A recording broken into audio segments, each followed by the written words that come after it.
This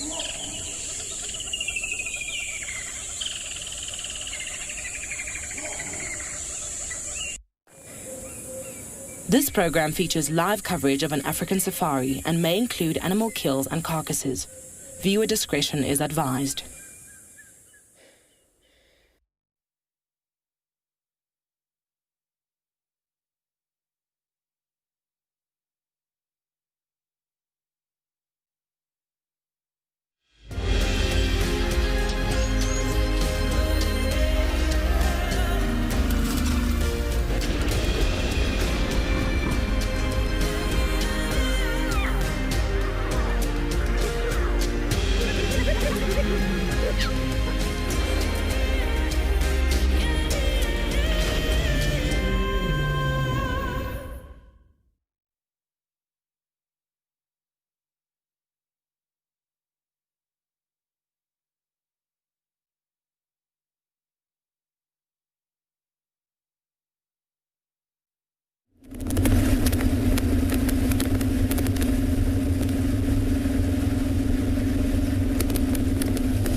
What a beautiful morning here and beyond Ngala. Just have a look at the sunrise. I just want to position the vehicle a little bit. Now, after the rain, we've been so lucky with hearing all the birds. And you can see how beautiful the sun's coming out through the clouds there. And just in front of it, the beautiful marula tree.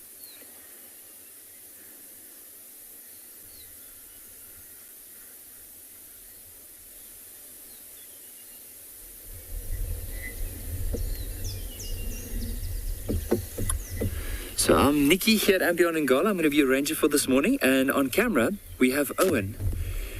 Now, just to give you a plan, so we started to make our way into an area where we had the male lion last night, and the rest of the pride were calling somewhere up in this direction here. So it might have been that they could have moved during the evening. I mean, it's nice and cool weather. The wind's blowing from our left to right. So there's a good chance that these lions might even have moved this way, but we haven't seen any tracks. We're going to carry on and hopefully see if there's any other signs of the pride or even that male lion from last night. And then who knows, later on as it warms up, maybe look for some elephants and buffaloes and some of the more common animals like zebra and wildebeest.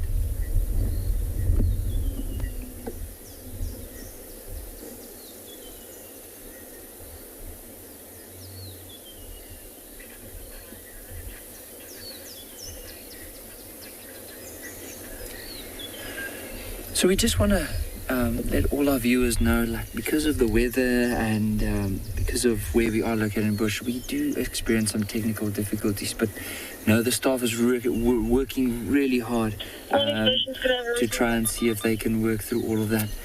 But what we're going to do is let's carry on with our drive, and as I said, that's going to be our plan. Hopefully some lions this morning.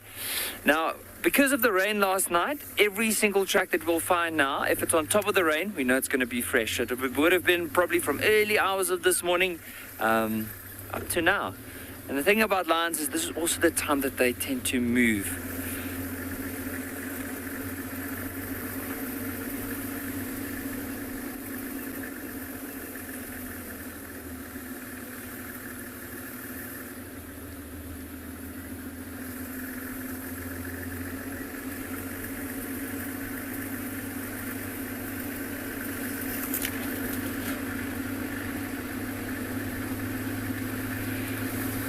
Safari Kiti, it is so beautiful. I'm looking at that sunrise and it's absolutely magnificent. Now, the biggest thing after the rain is because of all the puddles of water, we also can hear some of the frogs. And one of my favorite ones, and I'd love the viewers to go and have a look and see if you can see this particular frog. But it's called, or research more about it, it's called a banded rubber frog, and highly toxic, but a beautiful black frog with a lot of red on the side. So really beautiful, and the call it makes like a. So really love to encourage the viewers, go and have a look at it. Don't have a frog book with me at the moment, but I'll try and see maybe on our next drive or some of our drives going forward that I'll bring it along so I can show everyone.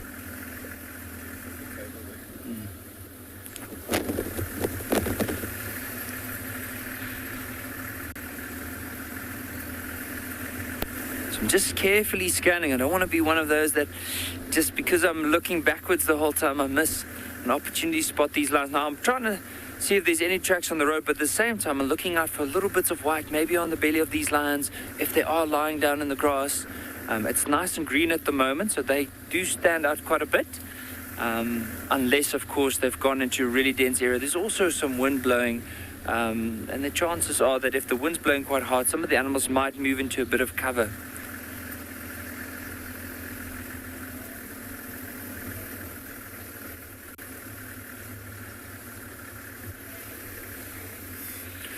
Hopefully, some lions this morning.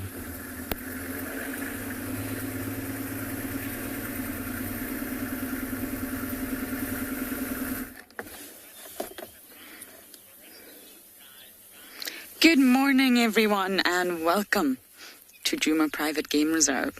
The rains have cleared, the thunder has stopped, which of course means the lightning has stopped, and the sun is starting to pop its head out. My name is Lauren. I do have Niels on camera, and it's really quite a pleasant morning. It's damp, it's wet, smells amazing, but I'm wearing shorts, so it's really, really not that chilly. And we've just stopped on quarantine, and of course, it's very quiet.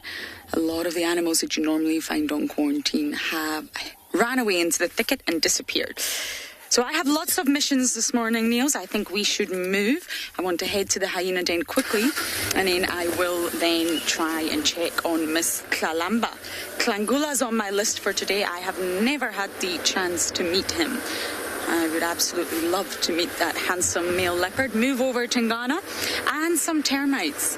I'm absolutely fascinated by termites. Now, they're very active. You can see the mounds that have got lots of reconstruction, lots of sort of movement going on, but you can't actually see the organisms responsible for that. And it's, of course, the termites. They're still very much inside. They need moisture. And it's only when there's enough rain that you'll start to see the termites come out of the mound. So every single mound that we go past, Niels, we're going to look for termites. Exciting. I bet you Niels cannot wait. Now, let's look at this mound. We've got a small termite mound here. I'm going to try and position for Niels because we've got a rain roof on. And you can see that there's absolutely no sort of new additions to that. It looks exactly the same. Not much activity is going on here, so that's not what we're looking for. So I'm going to continue on and look for my favorite termites.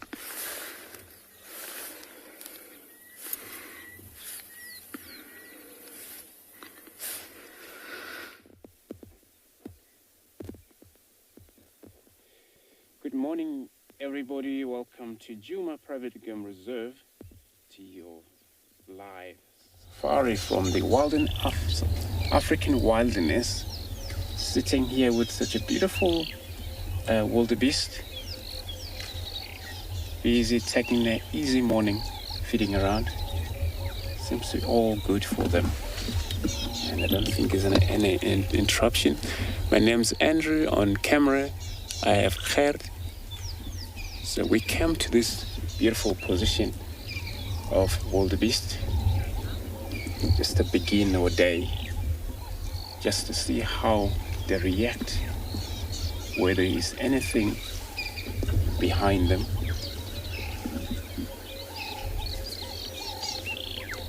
Because if there is something then behind them, they mainly run around quite a lot, or even give an alarm call.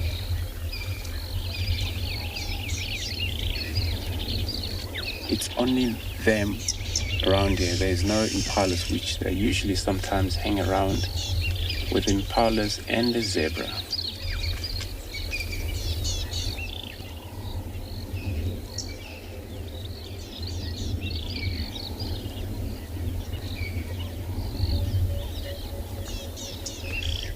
But they never stop looking around. It's all about safety. So we're gonna continue. Check the western boundary for possibly lion tracks on top of the wet I'm going to be taking you over another live guide.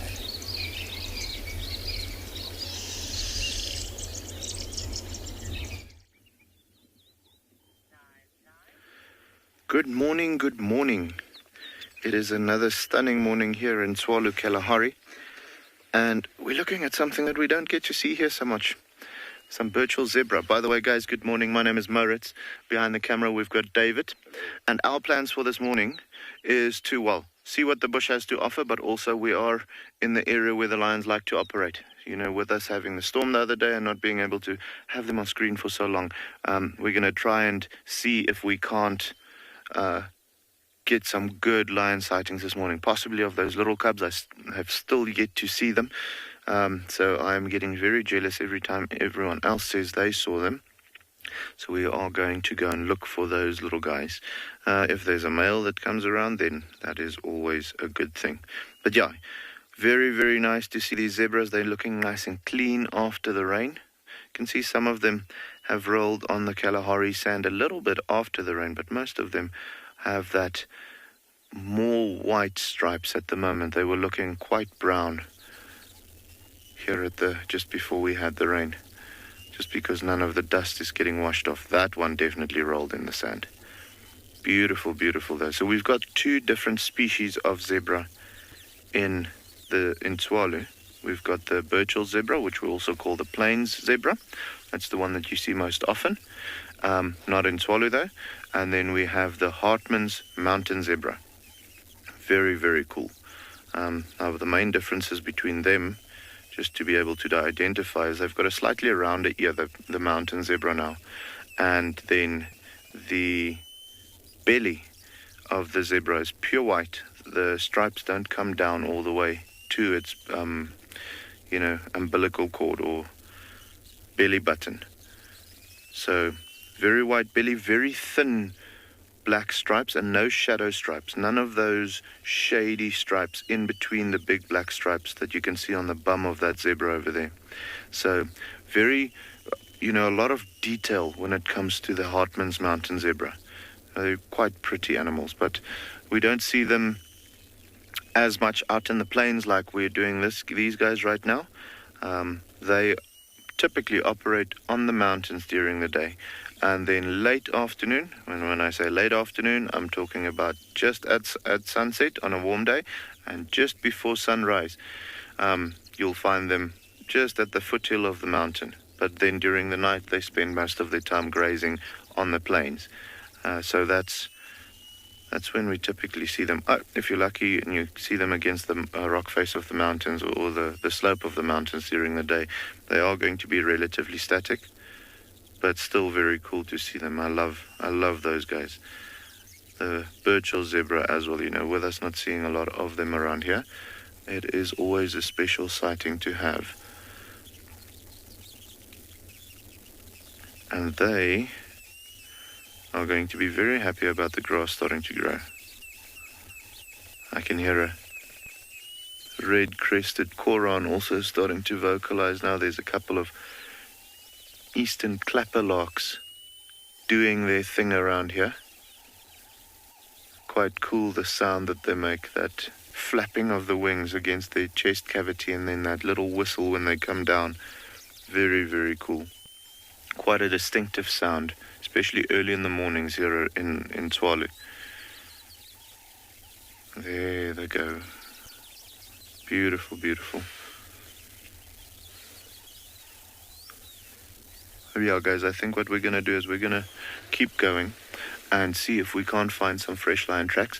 They haven't been seen yesterday morning because we came to look for them, as well as yesterday afternoon no one saw them. So we're going to move on and see. They had to have come through, after the rain, the males had to have come and remark their territory. So we're going to go and have a look and see if we can't find some fresh lion tracks and follow up on that.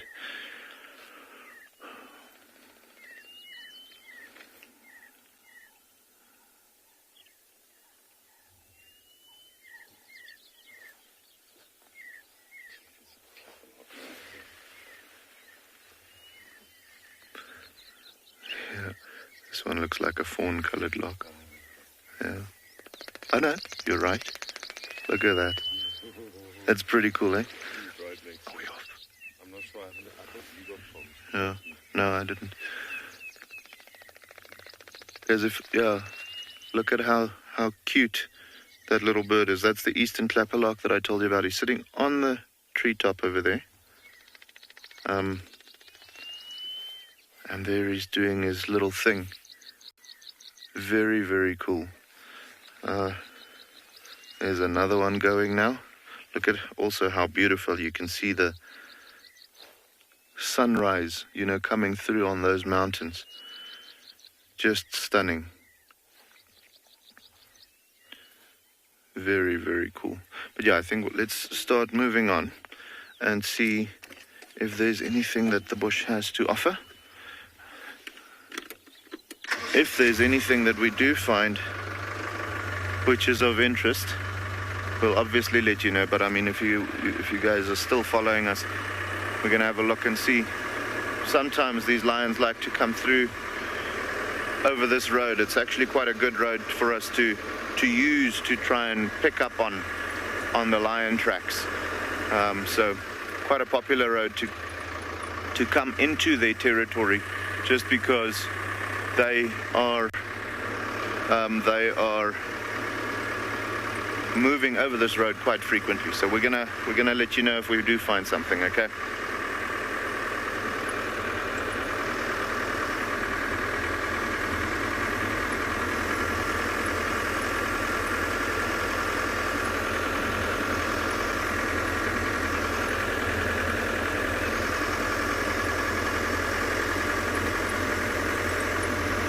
A beautiful snake eagle for you.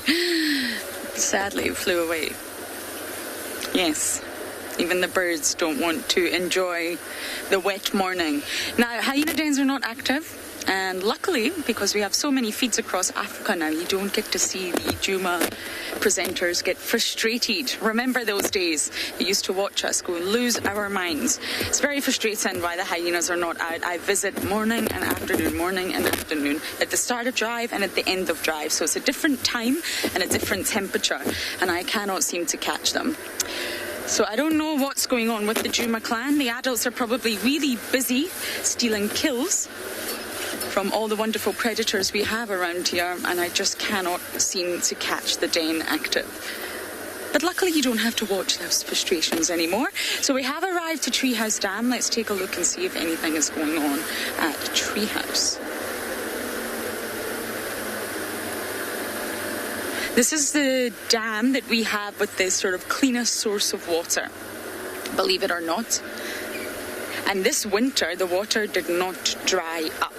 We actually had an incredible summer last year, and it meant that the water didn't dry up, and during winter, all the dams, Treehouse, Buffelshoek and Twin Dams, remains completely full.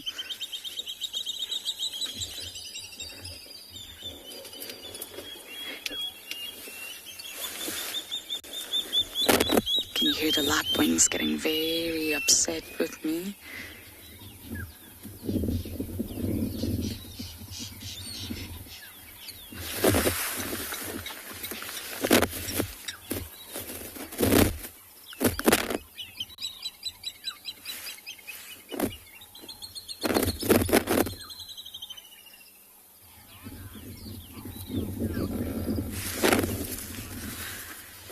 Lana, good question. There's actually not crocodiles in this dam.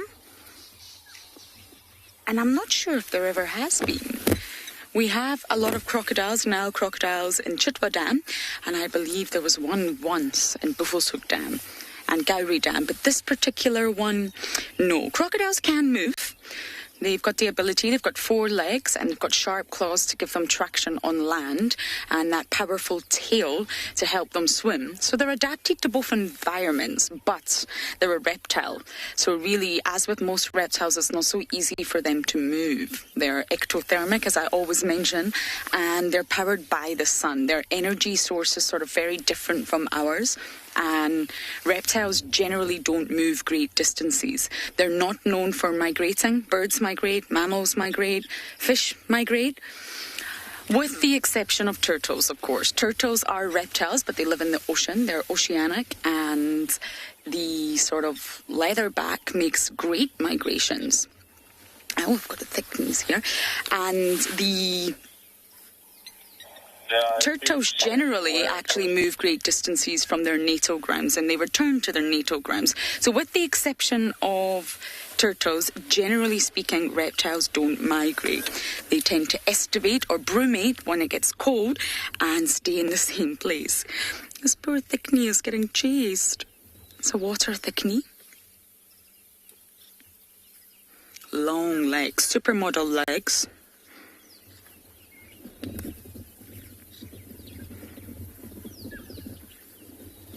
And I don't think the blacksmith lapwings don't really like to have anyone around.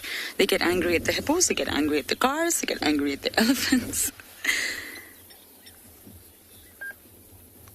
But these thickneys call, I think it was calling along with the blacksmith lapwing at the very start, is more like a dee dee dee dee dee dee dee dee. Okay, that was not very good. I can probably play it on my app for you. The birds are far enough away. Let's see.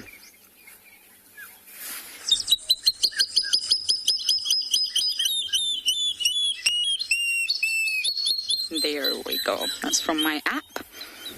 But the birds are at the other side of the dam, so more than far enough away. And that's the call of the water thickney.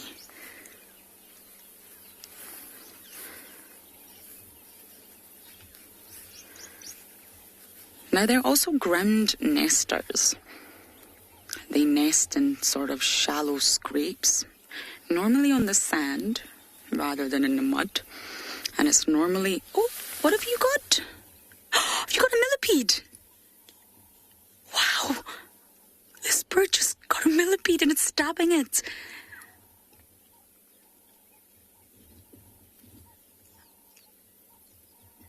Poor millipede.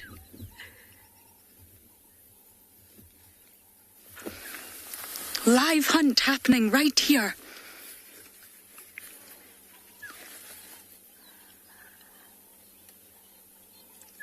Wow.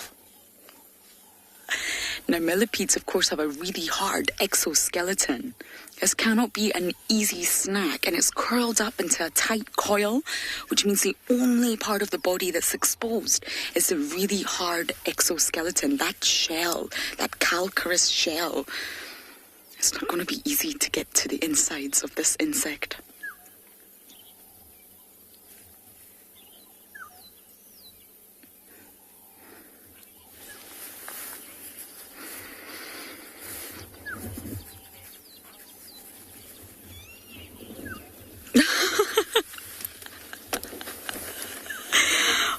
Jenny, that is question of the morning. Thank you for making me chuckle.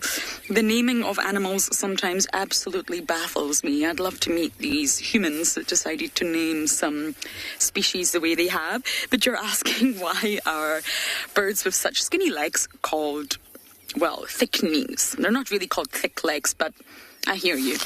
I don't know if we're able to zoom in, Niels, maybe on the one on the left. And you can see the knees are actually quite prominent. They're quite thick, and that's probably because they have such long, skinny legs for being around the water, and their knees will be protected by some sort of biological material, tissue, maybe even cartilage, I'm not sure. But other than that, Jenny, I'm not sure. I think they could have possibly have came up with a better name than thickney for these birds. You can get creative, you know. The one that upsets me the most is a brown-headed parrot, but we won't go there. Have we just left this millipede alone?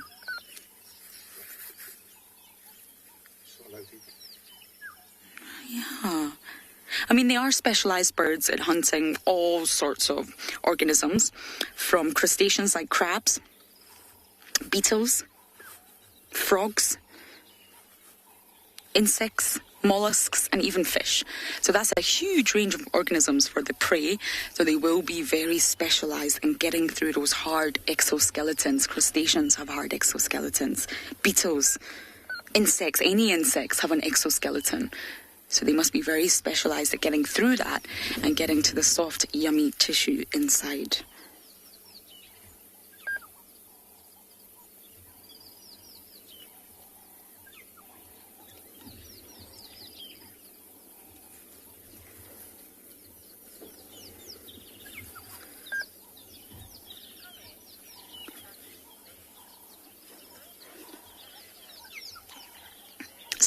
in bed, you're completely right. They're very camouflage. I mean, if Niels was just to zoom out just a little bit to give you a wider view, you're very difficult to spot. Normally you hear them before you really spot them. See, they just blend in. See that? Oh. Oh, we're running. They do stand out against the green vegetation, of course, against the grass. But they really, really blend in. Male and females are completely alike, so I could not tell you from here which ones are male and which ones are female. Okay, I think I am going to head to one of my favourite places on Djuma now, and that is Mrs. Stepwick's house.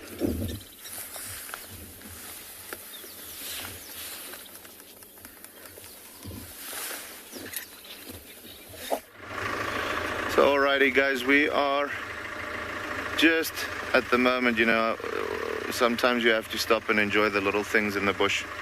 And I mean, just the fact that sun is coming out over that mountain is making me feel happy. It was quite chilly this morning, so having that sunrise and feeling the heat on your face after a couple of days of rather cold weather, just fills your batteries. Stunning. As a guide, you get to see sunrises and sunsets quite often, and never gets old. Every day is a different story. Just beautiful. And it's almost as if the bush starts waking up as soon as that sun comes out as well. You can hear all the birds singing. Even the trees are looking a little brighter at that time. Obviously because of the light, but I do think it's because they're also starting to do their daily operations. There's a couple of lapwings that's not happy about something. I don't think they're particularly mobbing anything.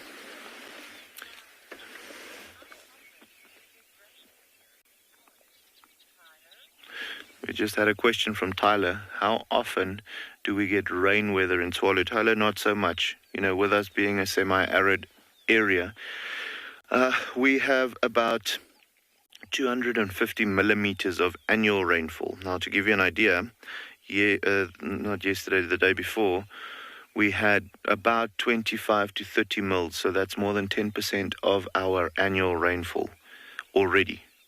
So we've got,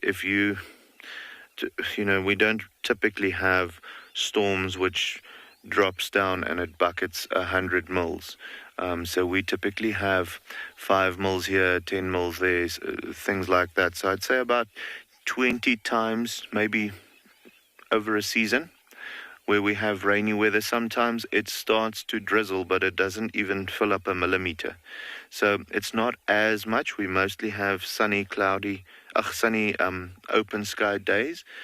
And so, yeah, they're quite nice. It's not that you have to run from the rain that often. However, it is always good to get the rain. It's life-giving. We have had years where there's times in 2017, that was before my time here in Tshwalu, but I've spoken to some of the other guides, and they've told me that in 4 or 5 days, if I'm not mistaken, they had almost 400 millimeters of rain.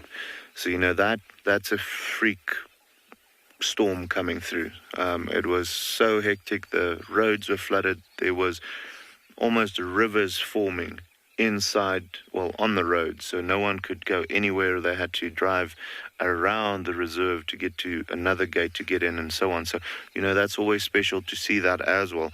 But typically speaking, in a year, I'd say about 20 times we'll have clouds moving in, and doing something, starting to drizzle, starting to rain, all of those things. But typically speaking, not every time the clouds move in. Like today, I mean, there is a little bit of cloud cover coming through. It's not, you can see it's not going to do anything.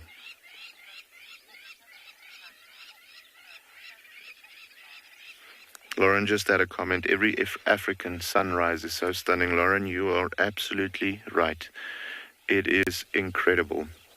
And, I think we are particularly blessed with having the mountains and then here and there the clouds and, in certain aspects, complete flat Kalahari sand. So, I saw a little picture once and said there was this beautiful blood red sky with clouds on top and the sunrise, and then the photo was taken from the different perspective, and it was just looking the other way, and it was just dull and grey and so on. And it just said, life is as good as the direction that you look in. And we are very happy to be able to look in every direction, and it is beautiful here at Swallow.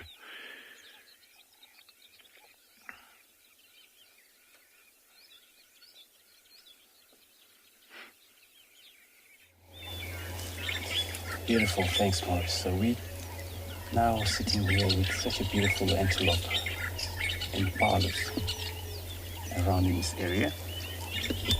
I came here decided to actually take a moment just to see what their reactions are. Because sometimes also, whenever they're not happy, they may run around or alarm call. It doesn't seem to be anything like that happening right now. All we see is just push one another. These young males, they're still within the group over here of the females. Haven't actually able to move off yet. There's a big male, probably the one controlling everyone. Some of them, they're caught still puffed up. This is the weather, I think. It was a little bit freezing last night. Everything's still wet.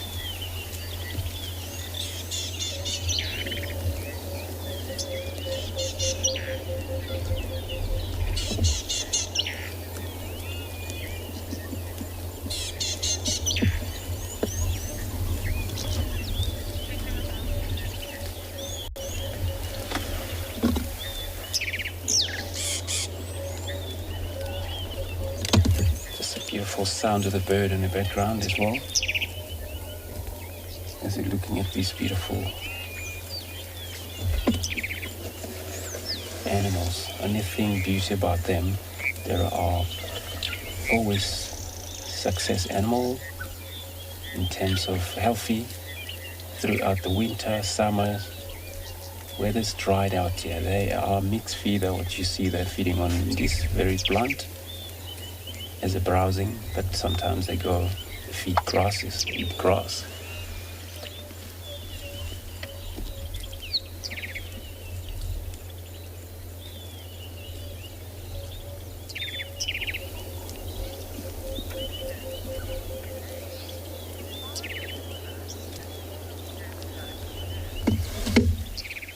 Clay, good morning. No, they are not actually smallest antelope, but a kind of a medium antelope we have. So we, in this area, no, we don't have a dik, and we have a steenbok, which that is very small antelope. And the other one, which is slightly bigger than the steenbok, it's grey duiker. So impala, they are actually medium size in terms of all big or small antelope around. And we don't have black face impala out here. These are all common impala that you see right there. When you look at their skin, see how it's all fluffy, trying to prevent themselves from little wind that's blowing right now.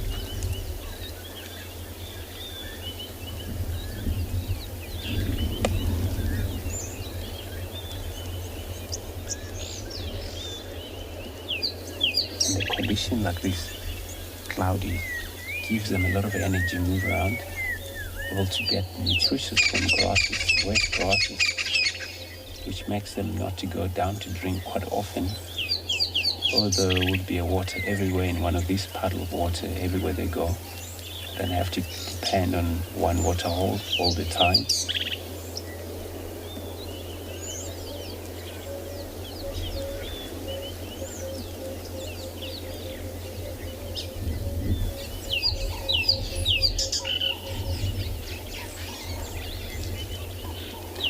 So I'm going to carry on with my trekking, and I'm going to be taking you over another location.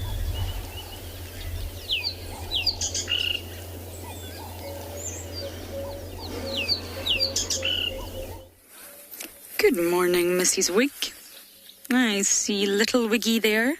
I see the movement.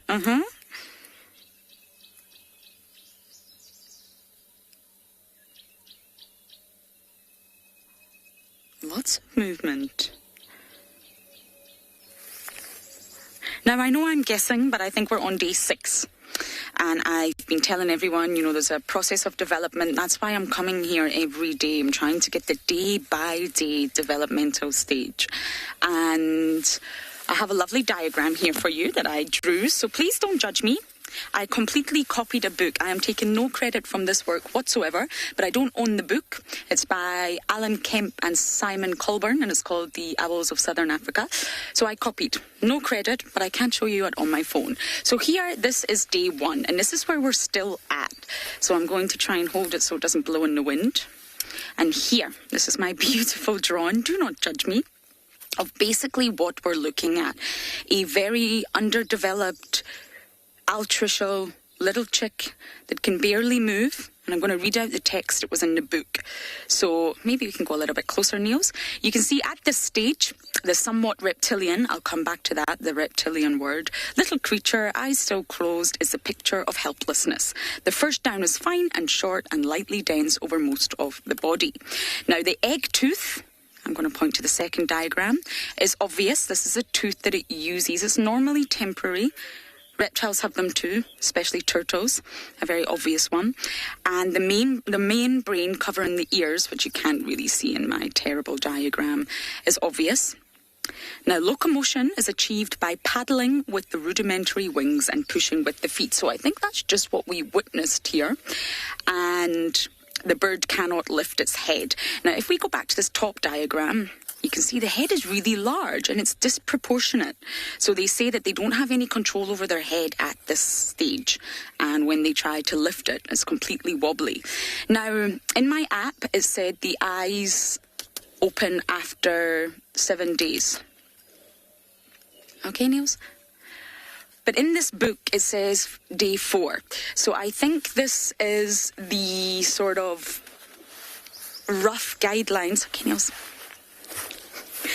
So the eyes don't...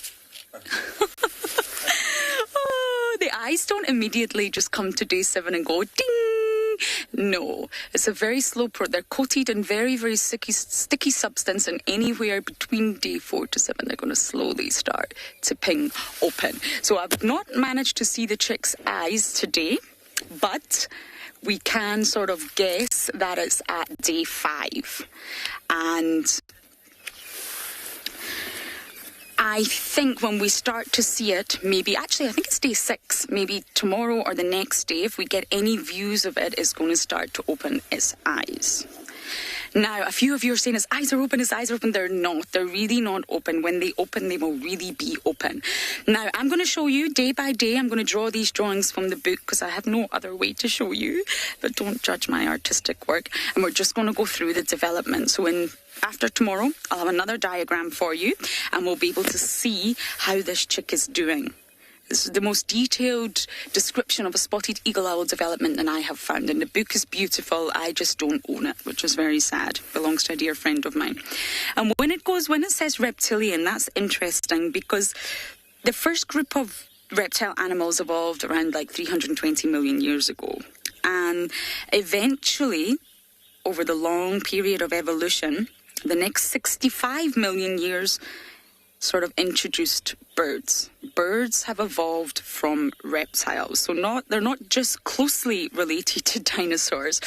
Some reading material, some literature will tell you that they are really dinosaurs. And there's lots of features of reptiles and birds that are actually the same. So birds in general, their closest living relative is crocodiles.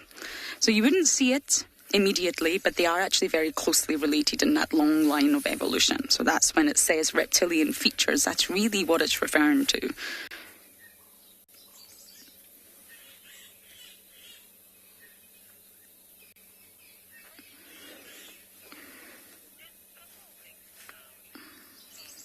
Tom, great question. You're asking about Papa Wig. I love it. He should be. I'm going to get my binos out and just scan around. He should be, because it's daytime. So he hunched during the night, and he's responsible right now for feeding Mama, who will feed Chick. But during the day, I imagine he roosts nearby. Not completely next to Mama, because they've got to remain as sort of cryptic as possible. But I imagine he will be nearby. And they say after day 10, Mum will move from the nest and start to help the male with hunting, leaving the chick on his own. But as I mentioned many times, she won't defecate on the nest, so she must be getting up and leaving Chick at some point, even if it's just by a meter. You won't see her defecate on the little chick or around the nest. But she's doing such a good job. She really is. And we've managed to get some great views of this chick. And I think day by day, we're just going to be able to monitor this development. And I'll keep showing you the wonderful artistic drawings. Don't judge, I'm not an artist. From the book as we go along each stage. But tomorrow, I think, will roughly be day 7. So that's going to be really interesting to come down here. It's been 1 week that we know of, and see if there's been any changes or any movement, if we can get a look at that face and we can start to see the eyes opening. Just like leopards, just like lions, altricial cubs of the sort of predators also don't open their eyes straight away. It takes them a long time to open their eyes and then for their eyes to, well, their sight to develop.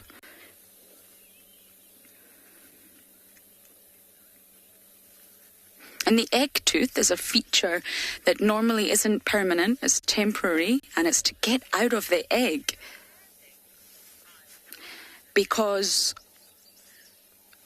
how else do you get out of the egg, really? It's a shell. Now, turtles, for example, is a very soft shell.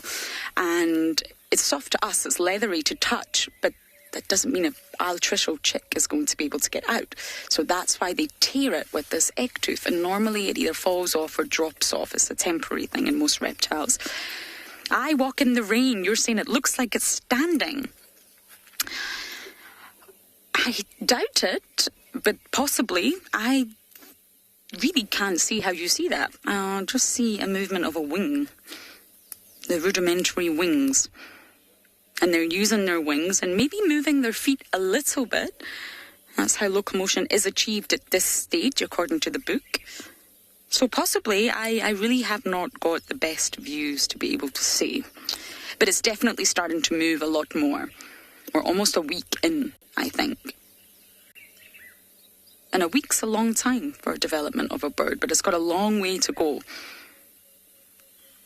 I remember when we found Sebwig at, I'm guessing 2 weeks old, couldn't really stand. Could move feet, could move wings, but really still looked like a ugly little, ugly but beautiful little ball of brown feathers, or grey feathers, sorry.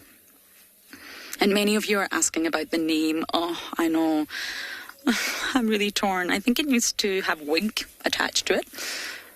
And some of you have sent in some lovely suggestions. Lorwig, I personally like that one, but I won't. I won't do that. Ulwig, I like that one, but I do think we can do better. All you creative people out there, help me think of the new name for this little chick.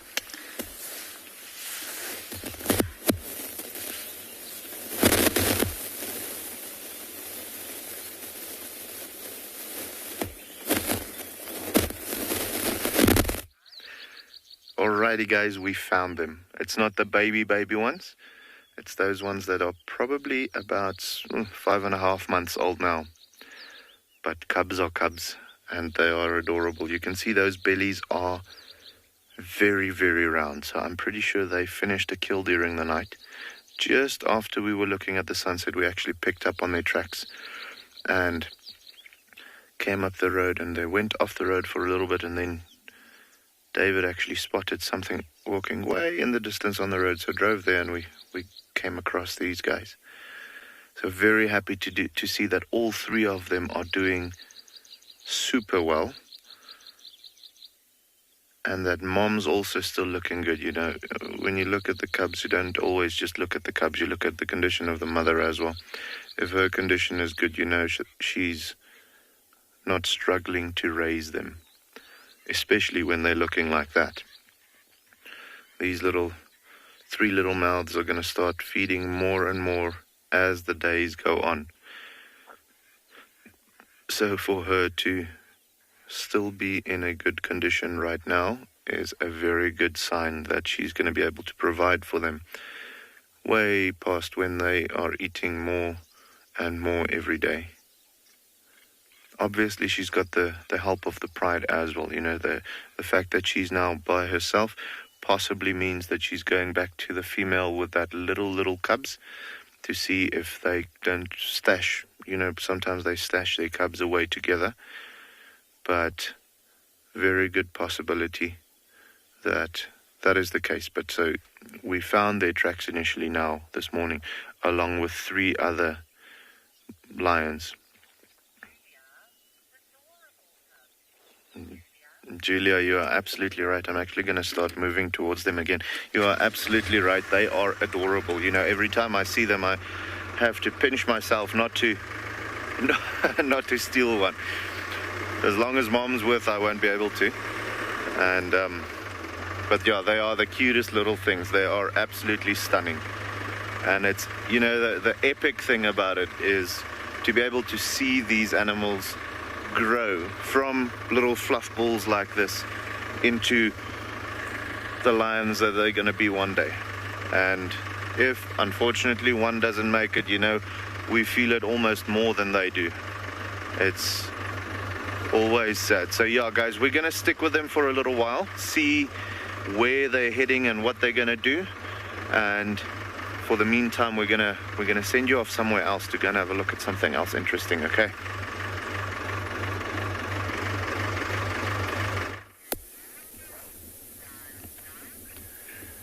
So on our pursuit to find these lions, we came to these open areas, and you'll see right in the middle we have a territorial wildebeest.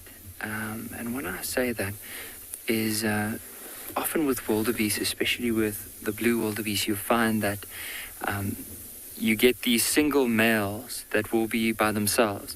And what they're basically doing is they're marking their territory and they're establishing it. And as soon as a couple of females move through, he'll try and keep them together and form his own herd. But look at the view from here. So the view that we're looking west of where we are here at Ambionangola, and you can see the Drakensberg mountain range in the far distance. And after the rain, it's such a clear day, you can see all the way down. Especially you can see some of the ridges on the side of the mountain, some of the bigger trees up towards the crest.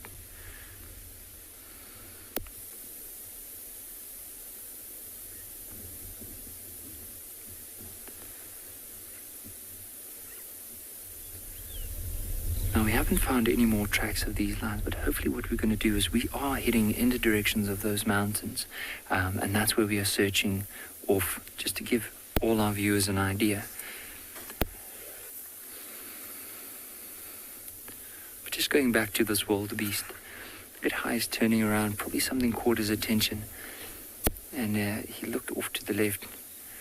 Now, it might be that he was spending most of the evening up in this open area here, because it's harder for lions to sneak up on a wildebeest. And also because he's by himself, he's a lot more vulnerable. Maybe, just maybe, the wind, because the wind is blowing from where he is towards us, he's actually moving into the wind to eventually go down into an area where he can possibly go for water later on to drink. And also imagine down the slope with all the nutrients washing down, the grass, it must be so much better going down towards the valley.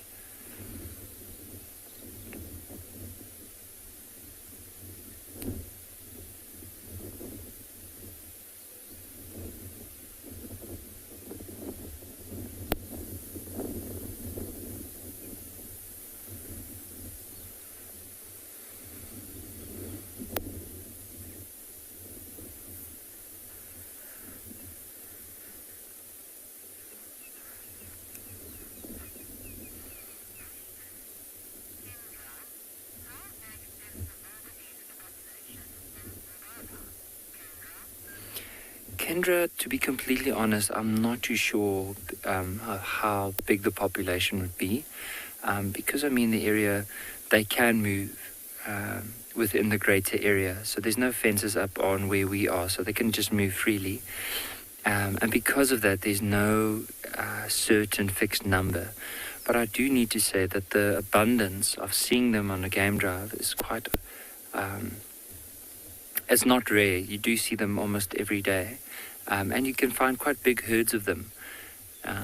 Probably, or when I say big herds here, it would probably be up to maybe 30, 35 individuals. Won't be the same in comparison to the Masai Mara, especially with the migration, where you find those bearded gnu's where there's thousands and thousands together. But I mean, in this area, a decent size of 30, maybe even more, is considered a big herd within the area.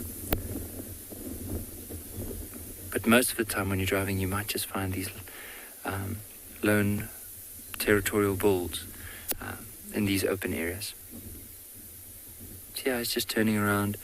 You might just notice what he's doing now. Every time he feeds, he'll sometimes take his feet and he'll scrape it through the soil. And what he's doing is just putting his scent on the ground.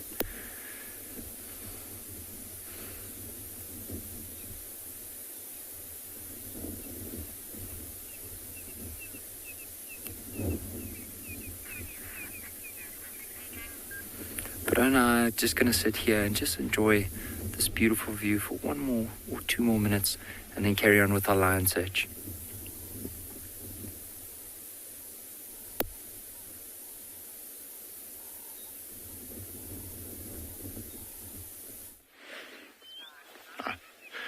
Alrighty guys, so we've gone around, long way around, to try and get them to come towards us and have a look at how cool this is. You know, having lions walking towards you is always a special thing. So we've stopped just off the road and we're waiting for them. They're about 200 meters away still. But as you can see, Mom's pushing the pace a little bit. And the cubs are just having to keep up, having to trot every now and again. I do think she's taking them to, well, hopefully the other female with the cubs are there, but I do think she's taking them to one of the rocky outcrops that's just behind us at the moment, where they like stashing their cubs. It's a very, very good spot for them. You know, it's quite central to the reserve and or to their territory, and with them then being over there, the mom can actually go in all different directions and be able to get to them with relative ease and in the shortest amount of time. You can see there's a little bit of a jog coming on. I can't believe how, look at how that, it's a little far away, but the cub at the back has picked up a dune bush and he's actually carrying it with him. Look at how he's walking with that branch in his mouth. That became very interesting very quickly for him. You know, it's always stunning to just see how they keep themselves busy. Oh, but it's special to have them. Look at how full that female is, guys. Look at those chest muscles here in front. I mean, she is a beast in a good way. Now you can properly see what what we talk about when we say the Kalahari lions are much larger in, not only bone structure, but also muscular than what you'd find somewhere else. Just walking in the sand all the time, it's so good for them. I'm assuming that every now and again they wish the sand was not that thick and loose when they're a little tired, but I mean, it's really impressive for us to be able to see that. So always, always special. When she does come closer, guys, just bear with me. I won't speak too loud then. I'm just gonna talk like I'm doing right now.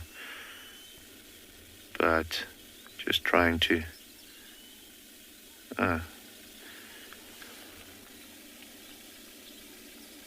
heading over to a different rocky outcrop now. Or she just wants both vehicles to have a good view. We've got another vehicle joining us on the sighting now, so I think she's going to walk between us so that everyone can see nicely. They're quite cooperative that way. Can hear her talking to the cubs as well, just telling them to follow. Very softly though. More just having a conversation. Oh, there was a fly or something that was bugging her now. I think it was probably one of those louse flies. Those things can be irritating, especially when you're relying and you don't have fingers to grab it. Here's the cubbies coming now. Oh, this is special. And that one at the back has still got the branch in his mouth. It's going to start getting rather difficult now going through the grass. You can see every now and again it's hooking. There we go. Oh no, he's still got it. Thought he made the smart choice. Come on, boy.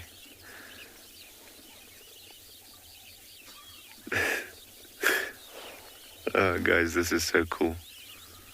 See, he's coming to show him to us now.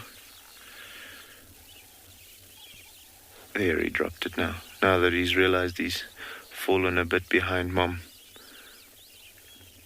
I still can't get over how round those bellies are. That's probably full of meat. And then they had a little bit of milk just to fill all the gaps. So, little balloons that's sticking out underneath their legs at the moment. Look at that. Very, very round. This one looks like a female, actually. Yeah. Very positive to have female cubs also coming through. You know, they're gonna be the future of the pride, so it's always important for that. Carolyn, you're absolutely right. They do have a wiggle in their walk. You know, having those big bellies swinging around underneath them is going to juggle around quite a bit.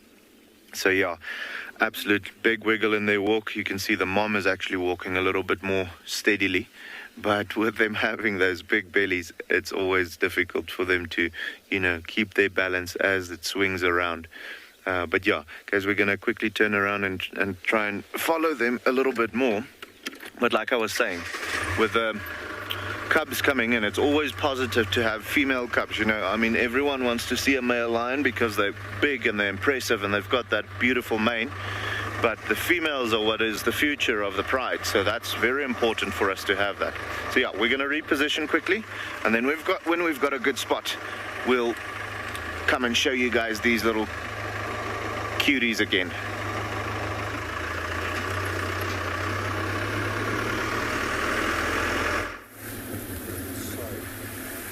So we're just having a look at some elephants. Like this one is disappearing up in front here. I can only see the tail, but there was a whole herd, and all of a sudden it looked like a bull that was coming in, and then suddenly the herd turned around and started moving away. I'm going to go back and hopefully see. So I'm just trying to position myself in such a way that I can see behind me. So let's go back and see if there's any sign of the rest of the herd. They're just off to our left here. Maybe we can get another glimpse of them. So let's just go back, almost there.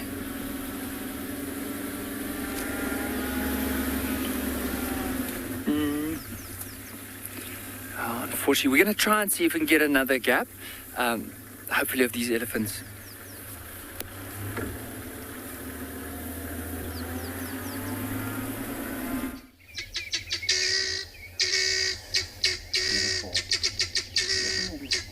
Very top trees over here, all these are pretty much beautiful instrumental coming from guinea fowl. All about probably communication over here. But all suffers from the rest of the other birds.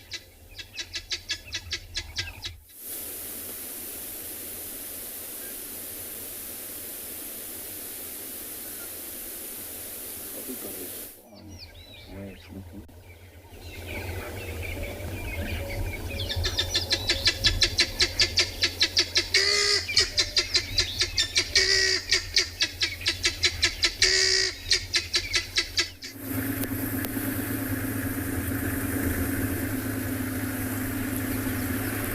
We just want to have another look. So we saw that elephant moving off quite quickly. Now we don't know. The rest of the herd's also moved. We don't know. Maybe they got a fright. Maybe there was a predator. Could have just been a bull that was causing a bit of havoc within the herd. But we're all trying to find out. Now the last area we saw that other elephant was somewhere up in front here. But we'll just carefully look around. As I said, you never know what could have given them a bit of a fright. Also want to make sure that I don't accidentally surprise this elephant. Oh, there's an elephant right ahead of us in the road. Actually, two of them. Oh, phew.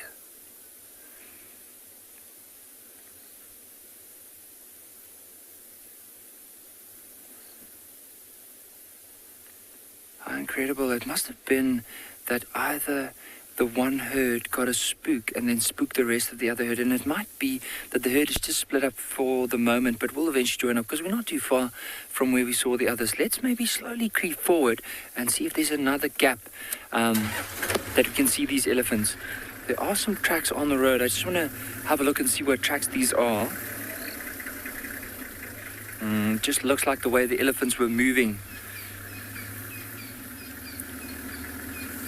Let's have a look. They moved off to the left, but let's just make sure there's no elephant still coming from the right because we don't want to end up between a herd.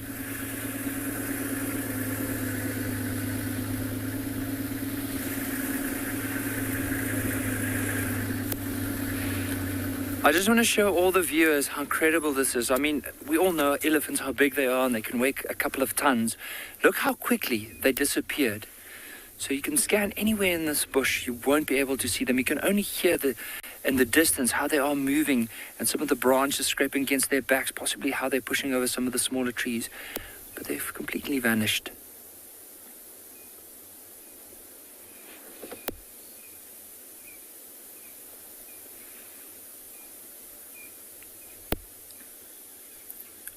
Now, have a look at the majority of the trees in this area that we're looking at. Now, there's one right in front here that I want to show all our viewers. Now, as I said, I'm still looking out for possibly any elephants. Don't want to get down on foot, especially with the herd being that close. Now, I just want to see if I can pick this tree here. Now, if you notice, like right here, I can actually hear those elephants. Now, if you look here, you'll notice there's some like a velvety grey colour on these leaves, even like under. I'm just hearing those elephants. I wonder if there's a bit of commotion on that side. But you'll notice the velvety side underneath as well. Now this tree is known as a silver cluster leaf. Now if you were in the bush and you had to make a really strong rope, you can make it from the bark of this tree. So basically you'll just peel it like this and then take all the outer bark off, say like that, and it's a pretty strong rope, and you'll add a few of the fibers together and then twist them onto one another, and then you can weave it into a nice rope. But if I take it like this, it's pretty strong. I mean, this one breaks because it's from a very young branch, but if you had to take the one of the longer branches, you might be able to get a stronger rope out of that. Well, it's a nice tree. So the majority of this area, this tree grows in a very sandy soil. So if you start driving into areas and you start seeing a lot of these trees, the silver cluster leaves, you know that you're getting into an area where it's more of a sandy soil. And you can even see on the road, and in comparison to the clay that we've been driving through, in comparison to some of the granite areas, you'll see it looks like wet beach sand. Hence the marula trees and the silver cluster leaves that we are seeing. See that one right in front, that big tree there.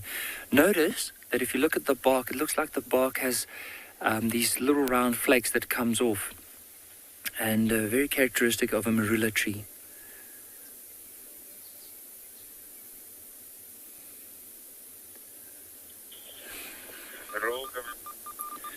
For now, there's no other signs of these elephants. We're going to carry on.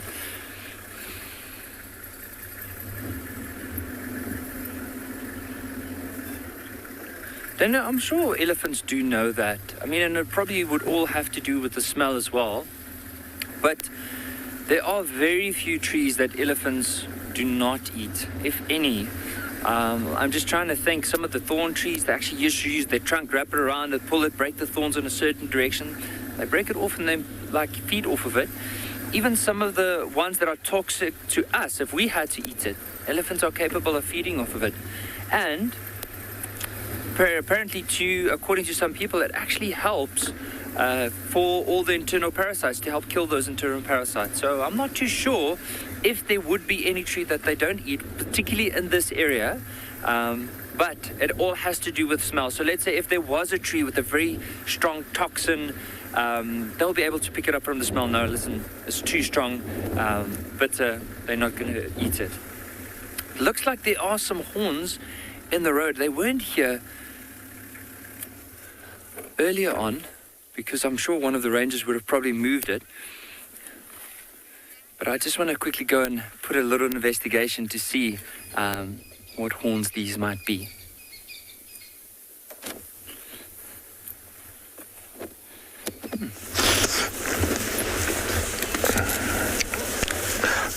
Good morning everyone, and welcome to the Masai Mara of Kenya. We have Olalashe and the lioness that was mating yesterday. My name is Tim, and behind camera we have Big James. So Olalashe has been joined in by another lioness, and I think it looks like Bahati's mother. So slightly towards the right. Okay, so that's Olalashe and the female that was mating yesterday. But slightly towards the right, there's another lioness sleeping there, and it looks like Bahati's mother. So when you got here, she was up, so I could identify her, and she looks like Bahati's mother. But she's not mating with him yet, so not quite sure if Bahati's still around or not. But that I'll have to find out later. They've only mated twice, which is a very good thing. It's usual, so after every about 10 to 15 minutes they mate. It's still not very warm, so at least it's about 17 degrees Celsius, about 63 degrees Fahrenheit. So as soon as it starts warming up, you'll see the activity changing.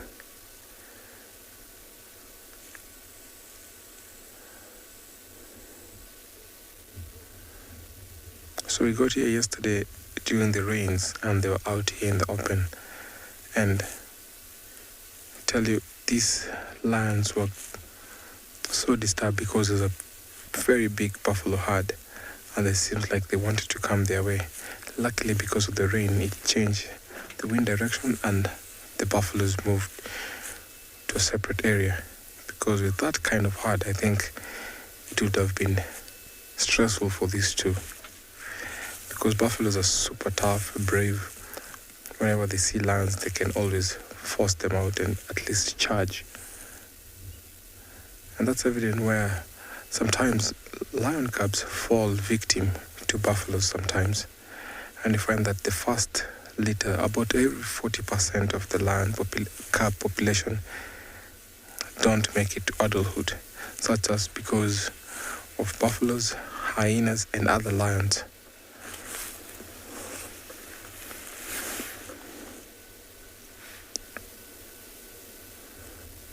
Remember, coming to you live here in the Masai Mara. For a question and comment, hashtag Wild Earth. For our young viewers, kids question at wildearth.tv. And the YouTube comment section at FC. There's a lone elephant there. It seems like the one that I saw yesterday hanging around that area. That's a big bull. I saw him with about 4 other bulls. And because it rained, so it's still wet and very fresh around there. So they always enjoy most animals enjoy after the rains. So that bull has been hanging around there for about 10 hours, I say. Soon we'll start seeing elephants walking towards the marsh, where it's a very, very nice activity, seeing all those families gathering together at one spot and then split up in the afternoon when they go to their respective restful night places. So as I wait and watch these lions, let me take you over to another live location.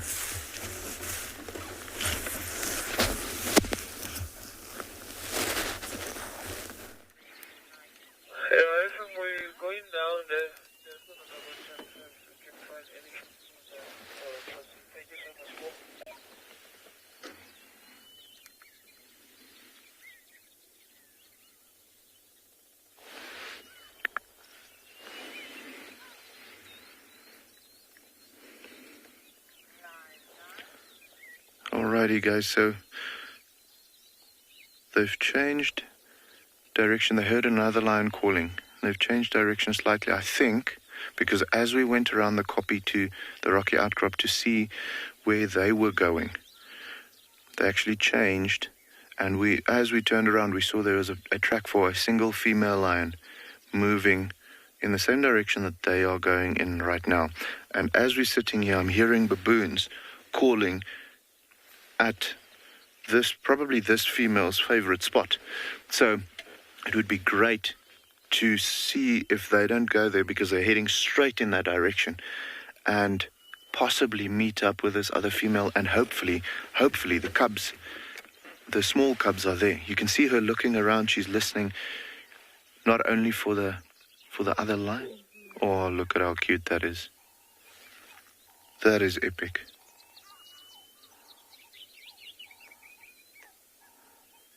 So yeah, those baboons calling, I'm pretty sure they're not seeing these lions. It's a little far. I mean, they would be able to see them, but I don't think it will bother them too much. But I do think they might be seeing that other female, and hopefully the little ones. When I say little ones, guys, it's about, if you had to look at these little cubs, maybe a third of them. That's how big they are right now. So, super, super small. So I can't wait to see where this female takes us, because I'm pretty sure there's going to be some exciting thing or surprise for us there in front.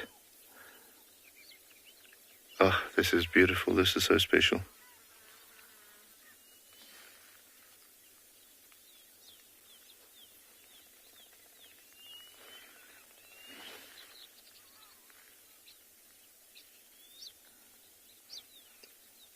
I can hear Impala's alarm calling as well.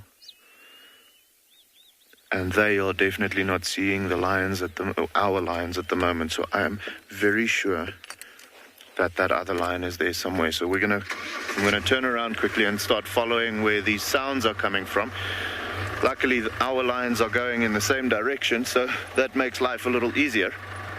And hopefully see that reunion. Or, with those Impala's alarm calling like that she might have been trying or looking to hunt.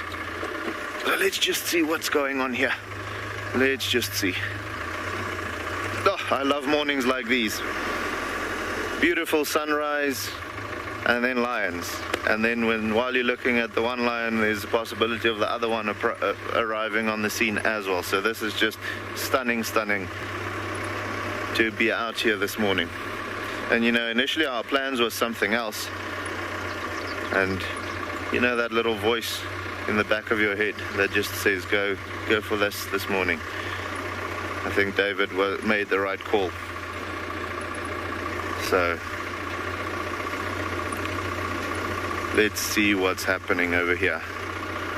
We might stop just on the high point and get a little bit of a perspective view of the valley.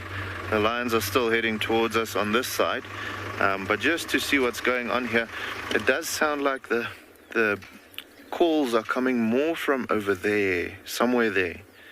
But the direction which these guys are moving, they're coming straight like this. So let's just see what's happening. I might just go past this bush so that they don't walk behind that. Yeah, those impalas are not happy. You hear that, Dave? Oh, they're somewhere around here. There's something happening. Maybe just around the corner. But anyway, we'll see now. See how they're constantly pausing, especially the female. The cubs are doing so as well. But listening to what's going on. It is incredible to see how well trained their ears are. I mean, before we even heard or noticed something was around here, they already changed direction, and that was more than 300 meters away even from where we were standing. So, it's, you know, if we have to compare senses, they would kill us dead when it comes to hearing and smell. Sight, you know, we've got the upper hand as far as color vision is concerned, but then at nighttime they've got way better vision than us again. Yeah, those baboons and impalas are a definite indication that there's something around the corner here, but I think let's follow these ones until they show us what it is. There's just something about a lion moving through long yellow grass like this that makes this scene perfect.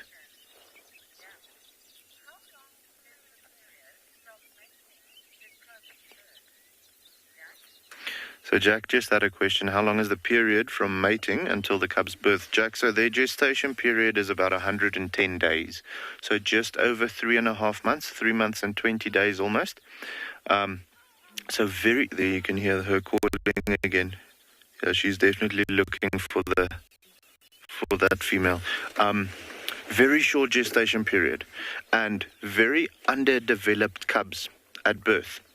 But lots of them. So you'd find, typically speaking, anything between 3 and 5 cubs in a litter. Long parental care period. It's not like an impala, which drops and it's one baby, and as soon as it dries off, it can do whatever it needs to do, apart from drinking milk from the mom.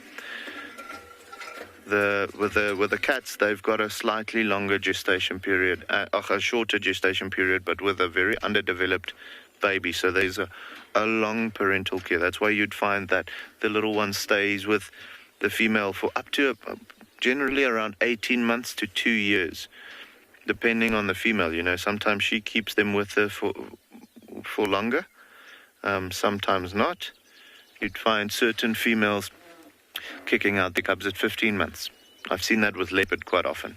But okay, leopards are naturally more, self-dependent at that stage. Lions, because they're so big and they need to learn to hunt not only by themselves but also as a team, it does make sense for the female to keep them slightly longer. But yeah, this is cool. So of the big cats in Africa as well, indigenous big cats now, the lions are the ones with the longest gestation period. So a leopard goes down to 100, a cheetah down to 90, and then as the cats get smaller, the gestation period does so as well, up until about 60 days. You don't really get them having a shorter gestation period than that. See how they're busy smelling? I'm pretty sure there was another lion coming through here, doing that face. The phlegm and grimace to open up that Jacobson's organ, the highway to the brain, to take up all the chemical messages of whatever message was left there. Let's go a tiny bit forward.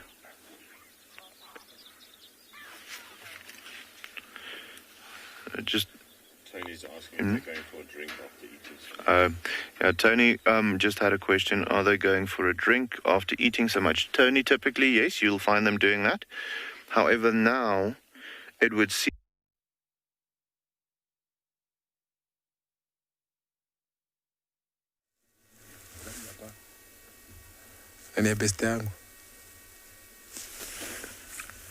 Welcome back to the Mara, where our lions are still sleeping, not moved at all.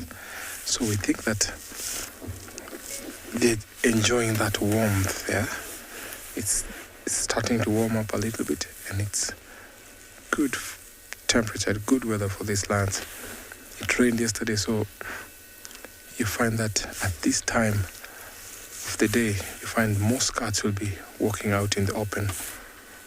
Normally after the rains, you find that they always crouch in a place where they look for warmth.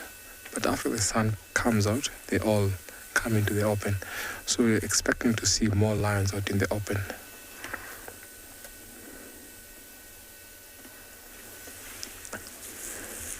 So with the presence of Bahati's mother here, I'm not quite sure, not quite certain if Bahati is still alive or not. But it would be nice to see if Bahati comes with the mother. But sometimes you find that lions will do this to protect their cubs.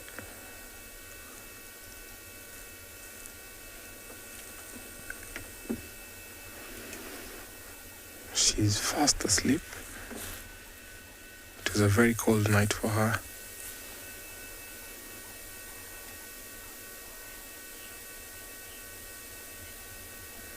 Leopard lover, thank you so much for your question. You find that most of the time, lions, when they're eating, the sharp teeth get to be sharpened when they're nibbling on the bones, especially on the rib cage. You find that it's very, very strong, and that is what that mostly sharpen their teeth. When they're scraping on bones, that is what sharpens their teeth often.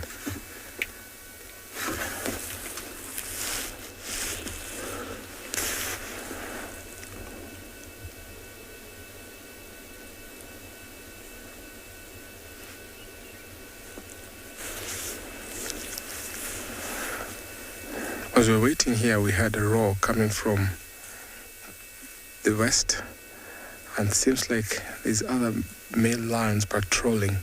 So Lush was a little bit worried. So not sure if those lions might be coming this way.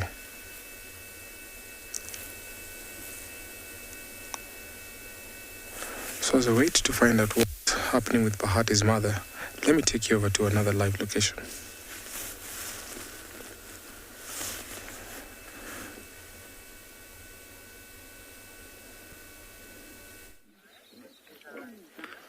Guys, so look at what all the fuss was about. Look at this. Hello, family. That was a little hard, though. So these are those 3 sub-adult females, actually, that we had on the blue wildebeest kill like 2 days ago. Oh, and listen to all those sounds. A proper meet and greet now.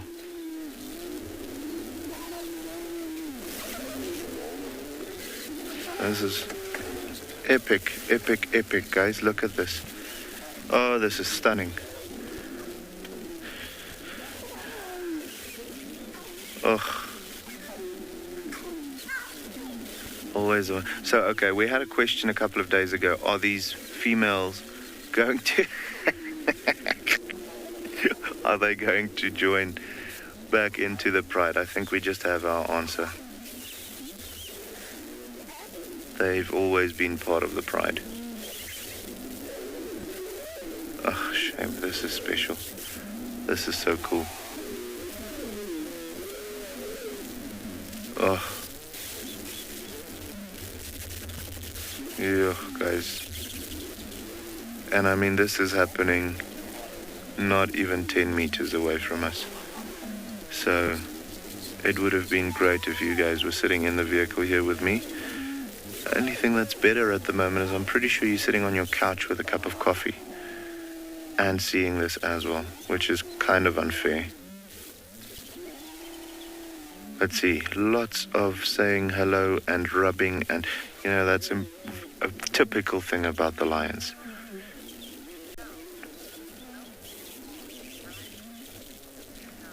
Absolutely, Michelle. It does melt our hearts right here. I mean, just seeing this love being displayed is truly special. Everything pumps a little warmer. It is absolutely stunning. I mean, look at that. You can honestly see the excitement. Oops, there's a That female almost went for the mammary gland there now. A little bit of cub coming back. You can see how they're still looking around. They're just checking if there's any other lions coming through as well. But yeah, this is just amazing, guys. And you can, like I was saying, you can honestly see how they've missed one another. All of this hellos and everything. Oh. So special. Oops, and there's a little bit of a thorn in the foot. Ew.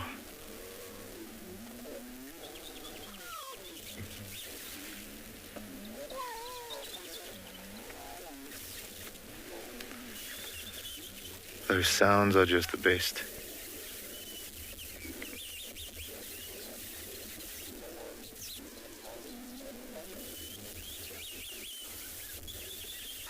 Okay. She just saw something. I think, you know what, guys, I think that female actually saw a baboon moving at the foothill of the mountain. I can see all of them sitting and moving along almost the middle of the rock face of the mountain.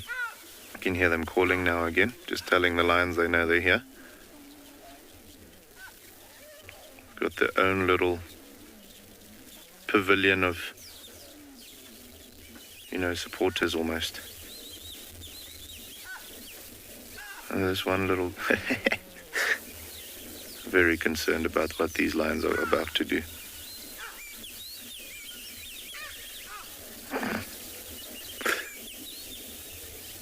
They're funny.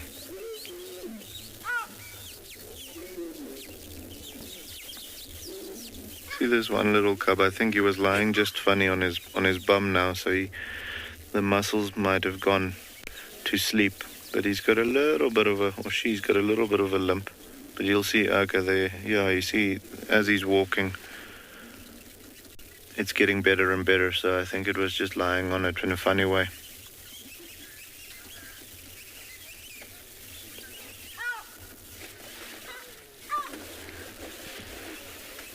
Mel, can you just repeat that for me, please?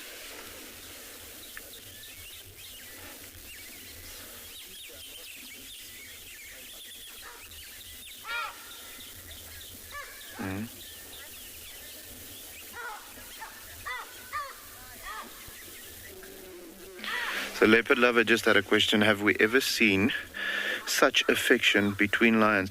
I'm gonna be honest, a greeting like this, it's my first time in my life, this much affection. However, whenever lions do meet up with one another again, you will always find them doing something similar to this. But this was truly special, getting as much vocals and, everyone just on top of each other and saying hello and rubbing heads and so on. That was, I don't want to say excessive, but that was the most affection I've seen in a greeting in my guiding career. But like I said, I have seen when they meet up with one another again, they will always rub their heads, give each other a hug, do all of those funny things before, doing what they're going to do right now, continuing in their daily tasks or activities. However, this was truly, truly special, and especially to be able to share it with you guys. We might see it, like I said, for me, it's the first time in my life to see this much affection, and to be able to have that with you, it was just special. But yeah, guys, we're going to just reposition a little bit, see what they are going to do now. I do think they're going to find a spot to lie down, but in the meantime, we're going to send you somewhere else, okay?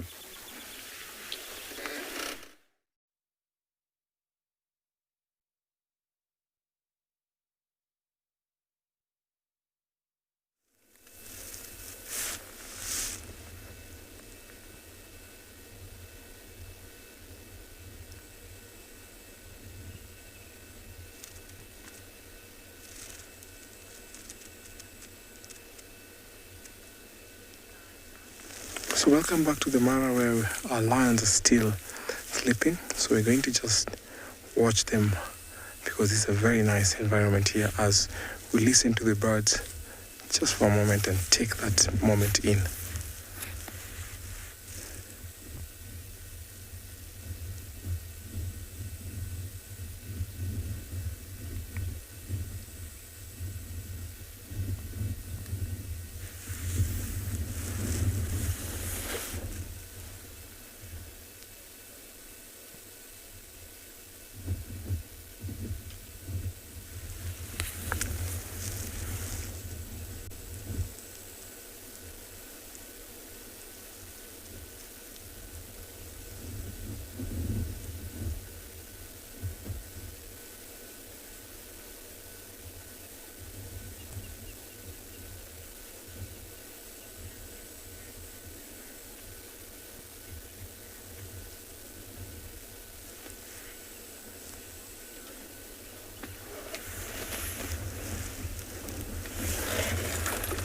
Zoe, thank you so much for your question.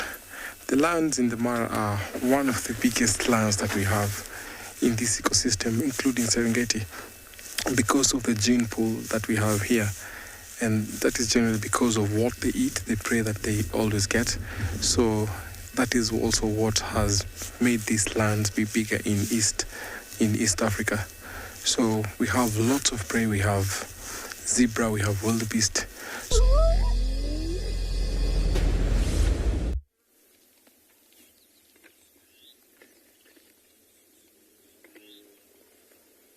Food, that is what these lions always have, and that has made them become what they are. So people come here to look for these giant lions. So we've seen how big a lasher is whenever he's on a full stretch. So very, very big in East Africa, and because of food supply is high.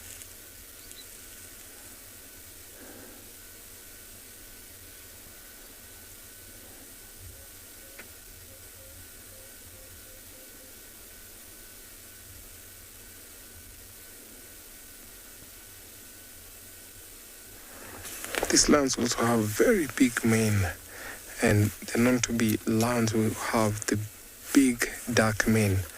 So across Mara and Serengeti, we have lions that have very dark mane, and that is also what attracts most lionesses to mate with them, because they always prefer lions with big dark mane. And for the youngsters, for the lions that have been ousted out or kicked out of their pride area, they always feel intimidated when they come across lions that size with very big dark mane. Also, the help of the mane comes in handy whenever these lions fight, because if two rivals come across each other, they always fight in landing blows on each other with their very sharp claws. So that big mane also helps to cushion that blow.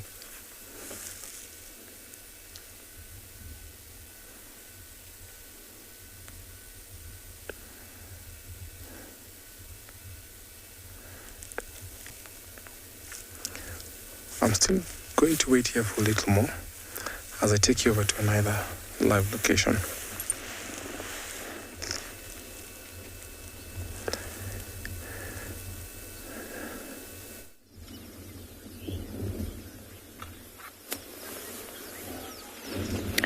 So we've been sitting with this pride of 5 lions this morning. They took down a giraffe earlier and now have kind of started to settle down for the day after eating. I think it's going to be quite a sunny day here.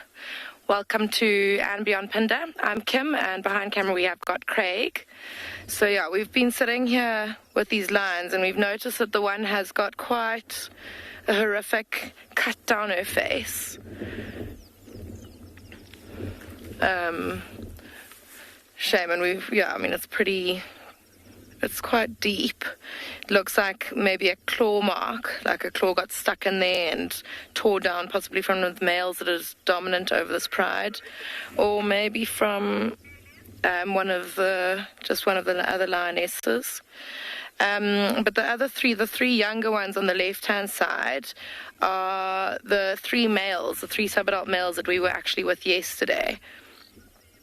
And we were chatting quite a lot yesterday about whether or not these males are independent yet, or whether they are feeding themselves yet. You can see that they all look quite well fed. And we've also just been discussing whether or not they were involved in the taking down of this baby giraffe. Yeah, I'm not so sure, because by the looks of things, the two females actually look quite a lot fatter than the three youngsters. So it's possible that they actually caught it, and then the youngsters found them and came and, oh, big sigh, came and got involved just in the feeding part. But we weren't here, so we'll never know. But they all look quite content.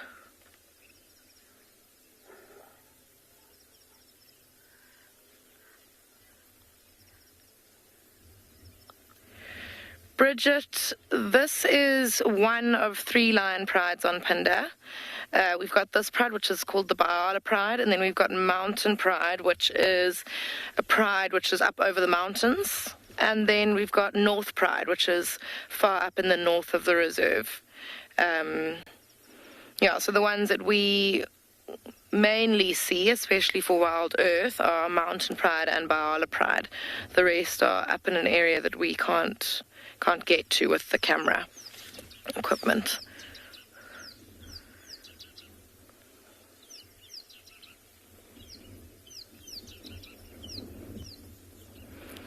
Shame, but we were also just chatting about how incredible nature is, and like that enormous cut on that lioness's face. Can you imagine how high these animals' pain threshold must be for her to kind of just go on living as if everything was normal? I mean, earlier she was actually lying on her other side with her face pressed against the dirt, and I don't know, you just imagine how sore that must be. It's like feels all bruised and battered. If it was a human, we'd be out of action for a couple of days, probably in hospital, getting stitches.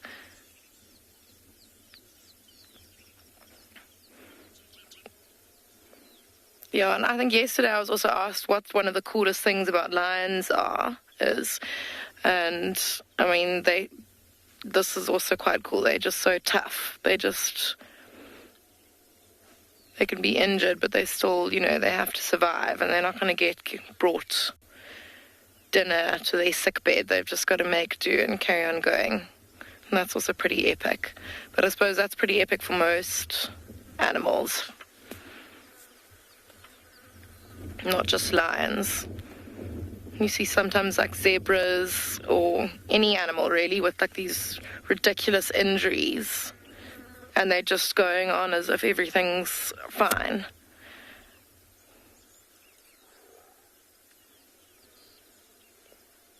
You can see the flies are starting to annoy everybody.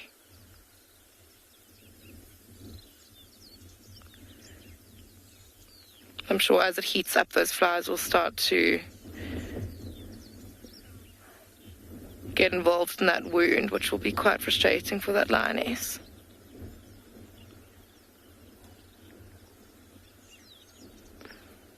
But at the same time, that's probably why that wound still looks so clean. I think we might get a little bit of movement out of these lions. They might just get up and move to a different patch of shade, seeing as theirs is getting smaller and smaller as the sun rises. But we'll send you to another live location while we sit and wait.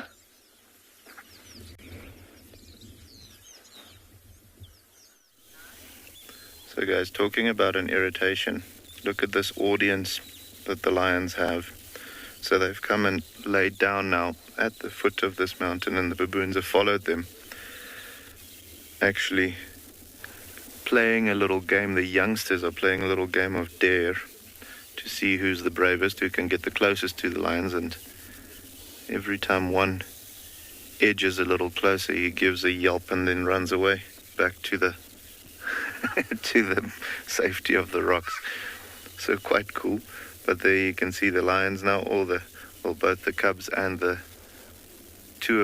now only one of the young females, having a look at what these baboons are up to. The third cub is just on the left-hand side. We can't see it right now, but he's also checking out the audience, and you can hear how they're yelping the whole time, the baboons. Quite cool to see that. Just beautiful this morning. Yeah, I do think this is going to be where they are going to be planted for the day, the lions now. The baboons might lose interest after a while and then move on. There you can see how all of them are just also enjoying the sighting. A little bit of a stress factor added, but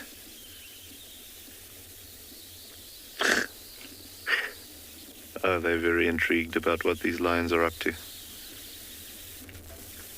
Very, very cool. It's always nice to see, the interaction between two different species.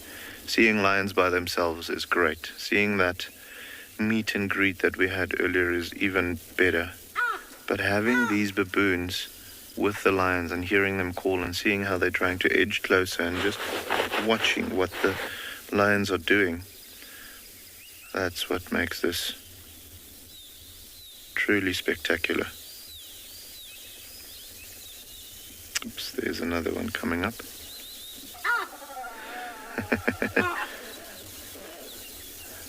Not happy about these lions.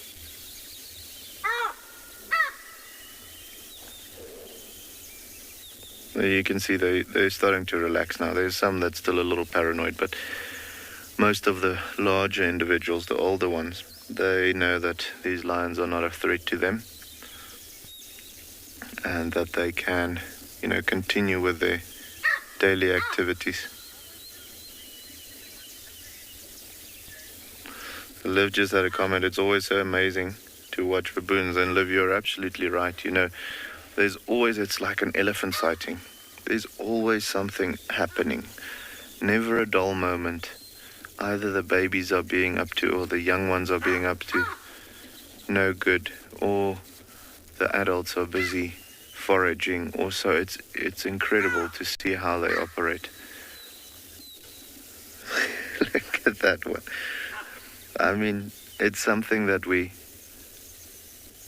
can overlook sometimes, driving in the bush and you're like, okay, there's another baboon. And it's so wrong. To just come and switch off the vehicle and be able to spend some time with these guys. Look at how those guys are toying with the little one. It's just truly, truly special. Now the big fuss now is the one female lion is moving. That's why all of them are all of a sudden calling. She's moving to where Mom is lying. And I do think that she might just drop down there again. They're saying hello again. She's not in the mood for them. I think the female, the mother, is actually quite happy about the fact that the other three youngsters are here now, because then they can actually do, take care of her little ones while she relaxes a little bit. I think these guys are quite the busybodies when it's only her that needs to keep an eye for them. She's not too happy about the baboons being around. She knows the threats that they pose for the cubs. So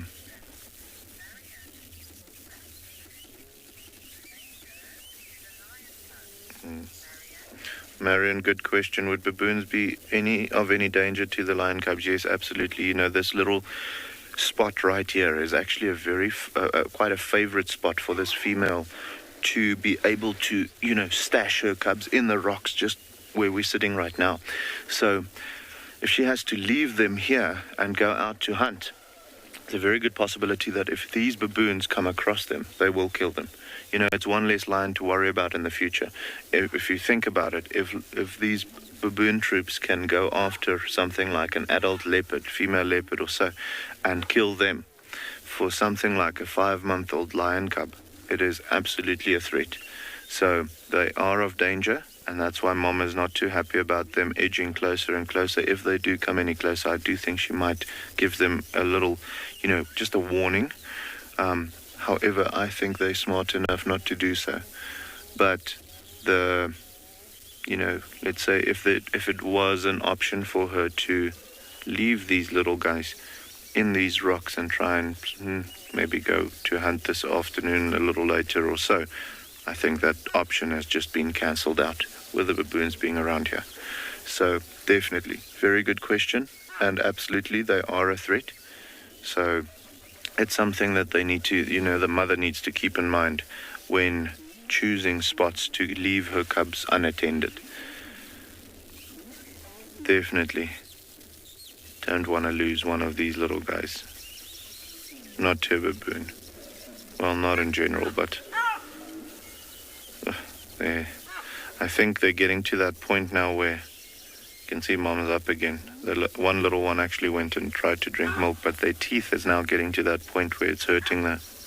So I do think that if they don't practice a little bit of caution, those cubs are going to hurt her quite a bit. You'll see now. See how she's not too happy about that cub coming to drink. With them growing larger as well, their milk consumption will go up. So she'll also only produce as much milk as she can. But if they want more, they're going to get a little impatient with her, and they might start nibbling and biting and, even with those claws, pushing against her belly, which is going to be very uncomfortable for her. So at this point, I think they've got maybe another month of proper milk drinking left before she'll slowly start weaning them off, and they'll only be a little bit of disciplining going on. But as soon as they really get to that point where they're pushing her to the extreme, which is very close to now, they're going to be put on an exclusive meat diet, and then her milk production will go down again. So they need to enjoy all the sweets they can for the time being. It's not going to last much longer. Oh, such a busy sighting. You can see those little ones are absolutely up to some mischief at the moment, and the adults are not taking it. That's why there's now all of this vocalization and screaming and chasing around and all of that. You can see how the little ones have been actually put up into the tree. And at that stage, guys, they are the most naughty of animals that you will find. With them being so intelligent, they're just testing the boundaries always. Always, always, always. So you can imagine what a mission it must be for the adults to keep them in line. This is special. There's one very brave baboon. Just here. He's standing behind a little tree now. I just saw him move. I actually missed him now again. Where are you? Oh, there he goes. Oh, he's very close to the lions now. If you had to draw a straight line, probably about 35-40 meters from where the lions are lying down. But he's got that rocks in between him and the foot of the mountain, so if needed, he will be able to escape rather quickly. But he's definitely setting the tone as to who can get the closest to these lions.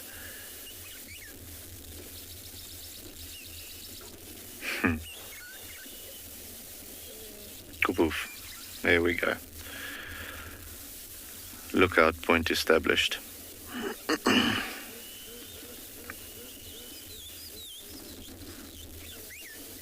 It's almost as if he's looking back at the rest of the troop saying, who's going to top me?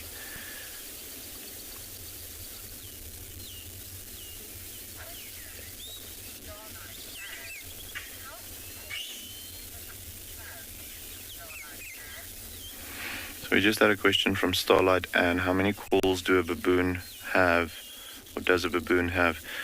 And I'm going to lie to you if I tell you the exact number. I know for a fact that vivid monkeys have been recorded having over 29 different calls. Now, with the baboons being a monkey as well and being so intelligent, I would not put that number very far away from that. So, anything I'd say between, let's say, 20 and 30 different calls for different dangers or different communications. Most of the time when you hear them calling like they are right now, you know that very loud one, it is for danger. Or when they're waking up in the morning, just telling everyone, hello world, we are here. But it would be, those calls would be more specific to different types of danger. So let's say, for instance, something like a lion would have a certain call. Something like a snake will have another call. And depending on which situation they are in, they'll use those different calls for the different scenarios. So yeah, I'd say probably around between 20 and 30 different calls. However, I'm not 100% sure. But like I said, for a fact, I know that vivid monkeys have been recorded having up to 29 different calls. And it's possible that they actually have more. But just looking and listening to the sounds that they make in different scenarios, they've recorded 29 different calls with the vivid monkeys. We unfortunately don't have vivid monkeys in Tswalu, however. I think it's a little too dry for them, not enough fruit and insect production to support them as well, especially during the dry times of the year, and fresh water for that matter. But yeah, guys, you can see the baboons are starting to, it looks like they're moving on slowly along the rock face of the mountain. We're going to stick with these lions for a little bit, see if there's something interesting happening. And if there is, we're going to come back and show you.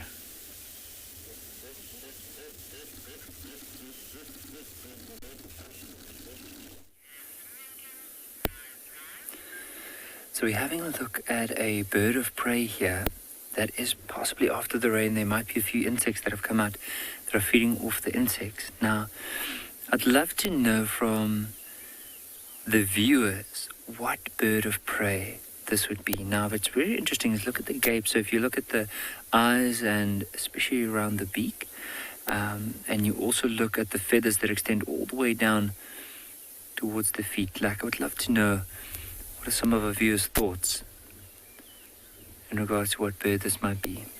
But in the foreground, I just want to take my binoculars. There's some starlings. Look at Cape Glossy starlings. And it could be that there's a few of the termites that have come out, and that's what they're after catching at the moment. You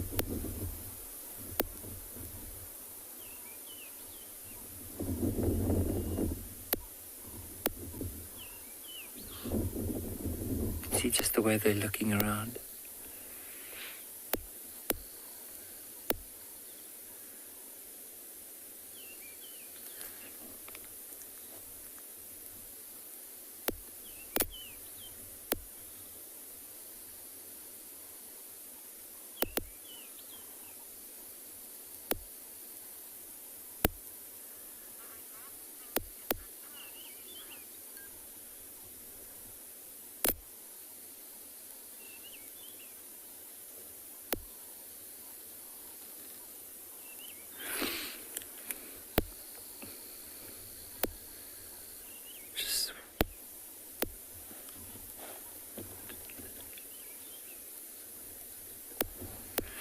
So I've heard some of the viewers might think that is a tawny eagle. It does look like a tawny eagle, and I agree. There are a few other ones that I often want to just have a look at. I mean, for example, like the lesser spotted eagle, possibly the steppe eagle. But just judging by those characteristics,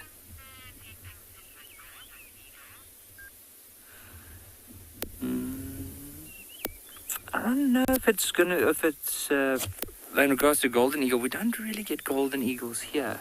Or based on my knowledge, I'm not too sure. But from the eagles that I do know, that most likely the one that we are looking at is probably going to be that tawny eagle.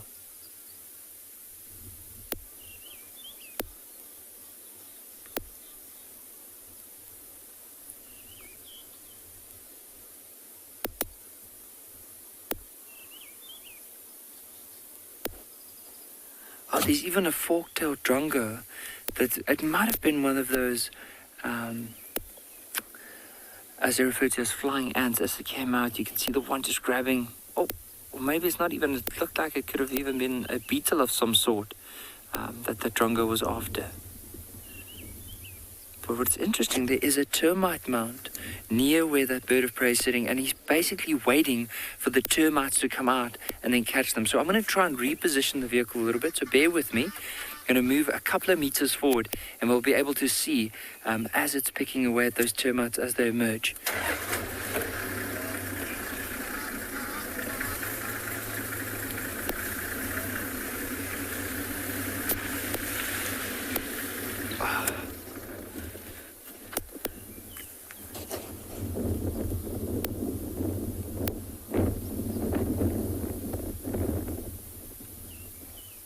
Eagle has just gone and sat up at the top of the tree, but if we're going to spend some time here, hopefully it will come back and we'll have another look at it.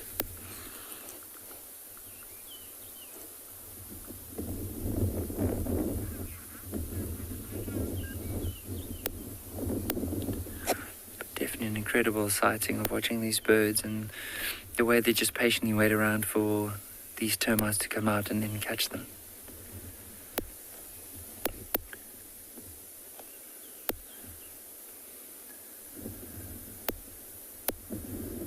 Just sitting here admiring this male giraffe. I think this male giraffe is in his prime. He's very, very large in all areas, and he's bending over. Look at that neck, almost at a 90-degree angle. And this just shows you that although giraffes do have a long neck and they can reach up for food, they can also bend down for food. They're not restricted to sort of vegetation that's higher up. And the necks for sex theory is actually said to be one of the strongest for the reason that giraffes do have long necks. Rather than just to read, as a height advantage, shall we say, it can also be to impress the ladies over time. But then there was a little bit of disagreement over that as well, because ladies also have long necks. So are the males really impressing the ladies if they also have the same function? But in terms of sexual selection, they thought that maybe the sort of necks evolved that way to be longer and reach certain lengths for males to club. And then maybe through evolution, the sort of long necks took over, and that's how females, evolved them as well. And in terms of sexual selection, what does that really mean? Well, Charles Darwin obviously came up with the theory of natural selection, and that's basically the process where species change genetically to become increasingly better fitted to their environment. So those traits that suit the environment, no matter what environment, that looks delicious, doesn't it? Whatever environment they're in, that those traits that are the strongest and the most viable and the ones that are suited to the environment will be chosen. And that's natural selection.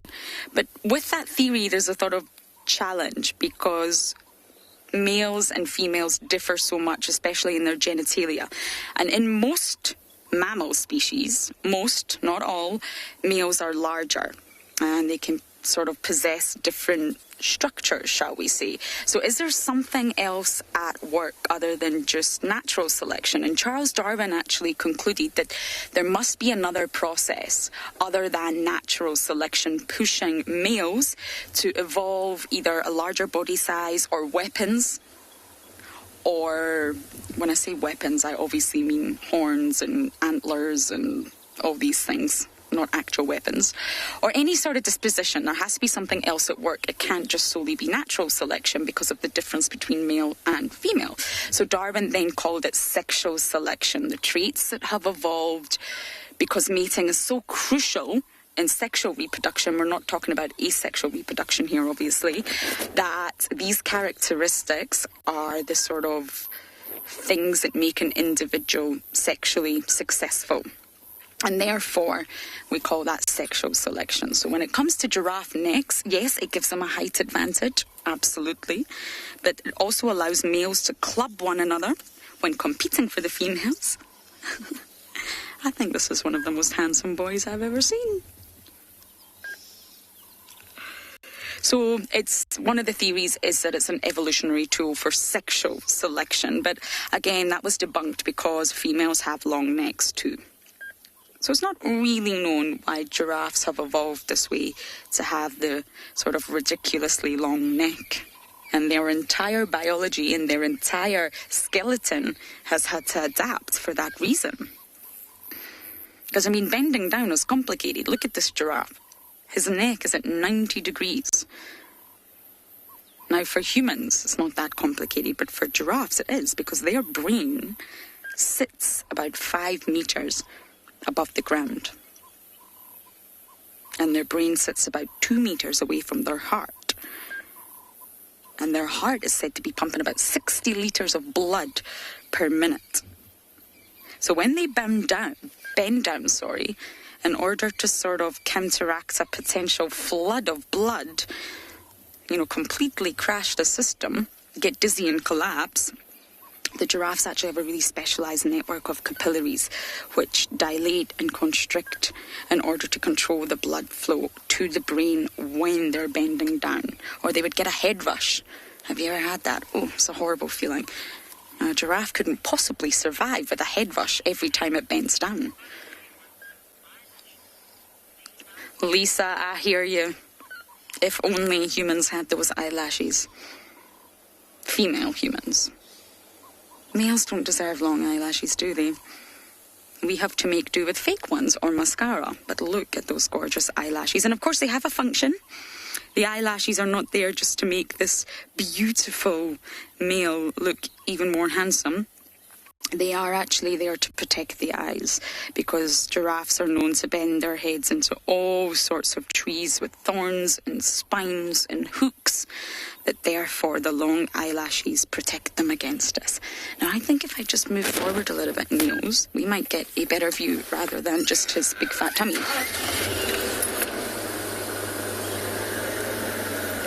That's a slightly better view. But yes, Lisa, I hear you.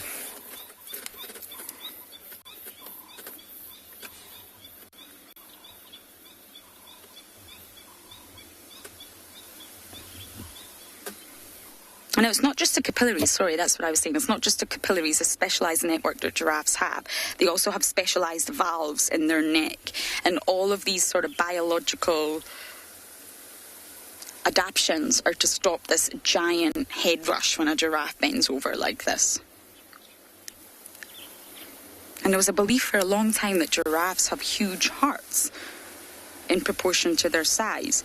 But actually a giraffe's heart isn't any bigger than that of a similar sized animal. It's directly proportional, but the walls of the heart, the walls of the chambers of the heart are extra thick. Yes, they are thicker than other mammals, and that's to deal with the immense pressure that's going to build up, especially in the lower half of the circulatory system. Because giraffes are said to register about twice the blood pressure of other mammals. So it didn't just evolve this long neck for whatever reason that we're not sure of. Is it natural selection, sexual selection, whatever reason?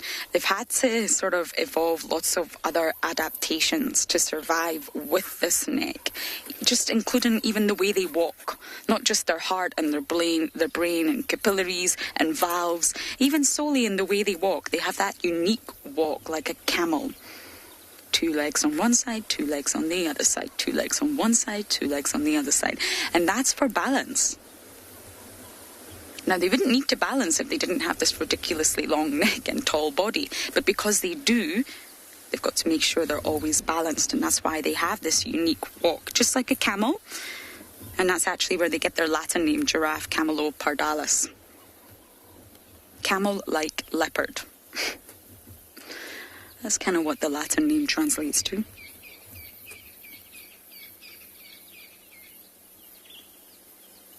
All Latin names have a meaning in the animal kingdom.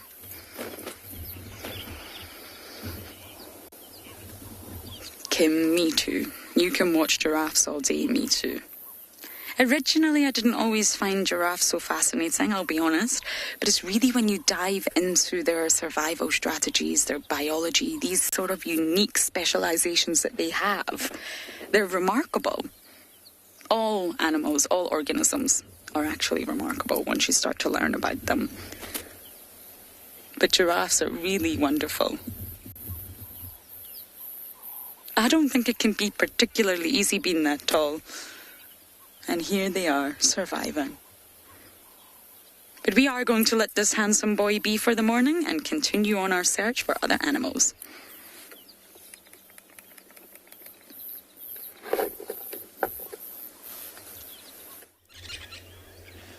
Good luck, Lorraine. We came to a big Javelsi dam, and there's quite a few people here in this water hole. But in this one that we're filming right now, it looks like there's a little bit of a visual of a young one, which I think is just probably born maybe 2 days ago.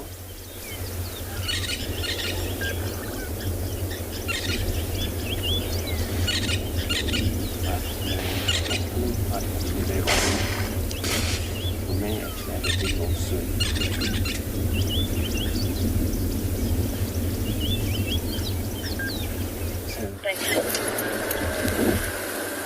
We are just about to leave this boy, but apparently Andrew has disappeared. He has evaporated.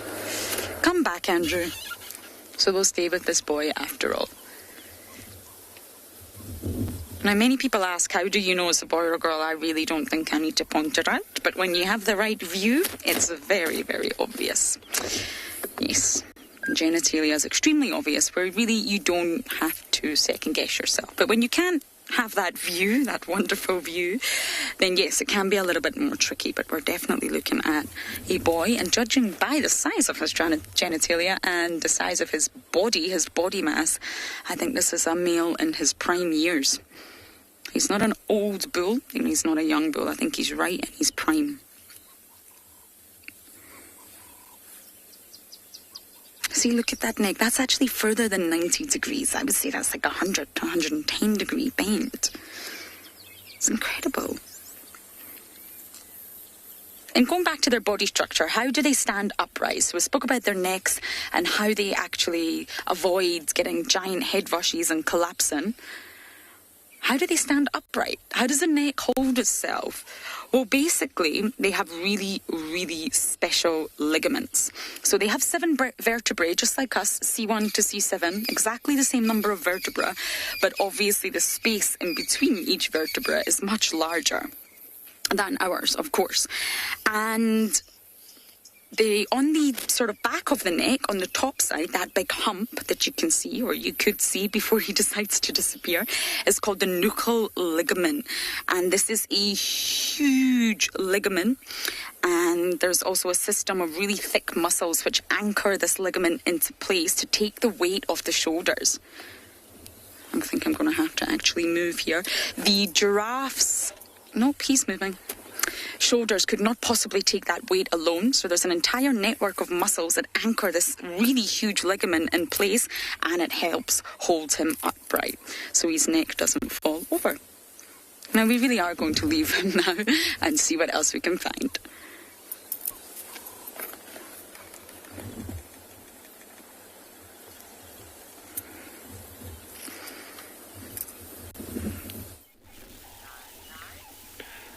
So, alrighty guys, we've reached a certain level of relaxedness around the lions at the moment.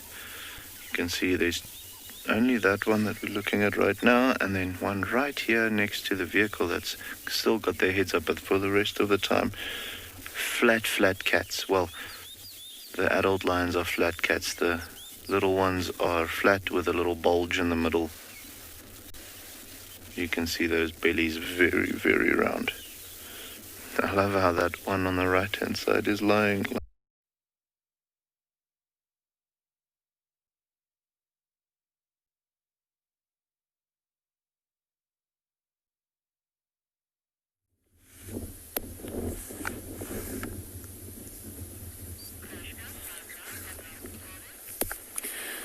So we currently just decided to come and stop at this beautiful waterhole. So this is where we had elephants swimming in yesterday.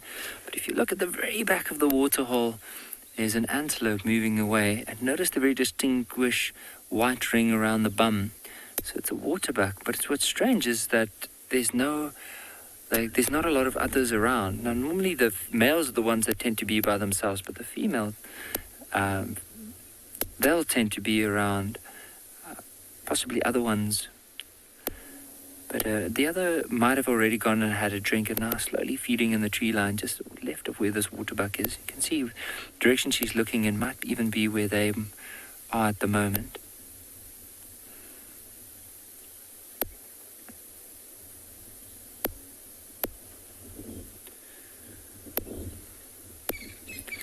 I'm trying to have a look. It doesn't seem like there's a lot of other animals around at the moment, but there's quite a few birds. Now, if we follow that waterbuck is moving off, if we follow the tree line down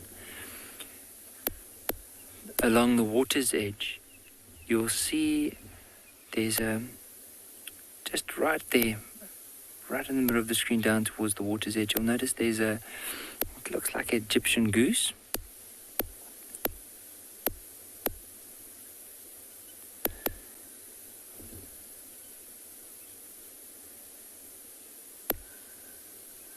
And even coming down more towards us and slightly left along the bank is another Egyptian goose that's closer. And then, of course, right in front of us here, there's a little blacksmith lapwing, but we'll try and see. He's moving quite quickly, so we'll try and see if we can frame him up. But there's the other Egyptian goose down towards the water's edge there. And then just want to focus on this blacksmith lapwing, if he allows us to, because he's moving so close. I don't know if we'll be able to get a shot of him.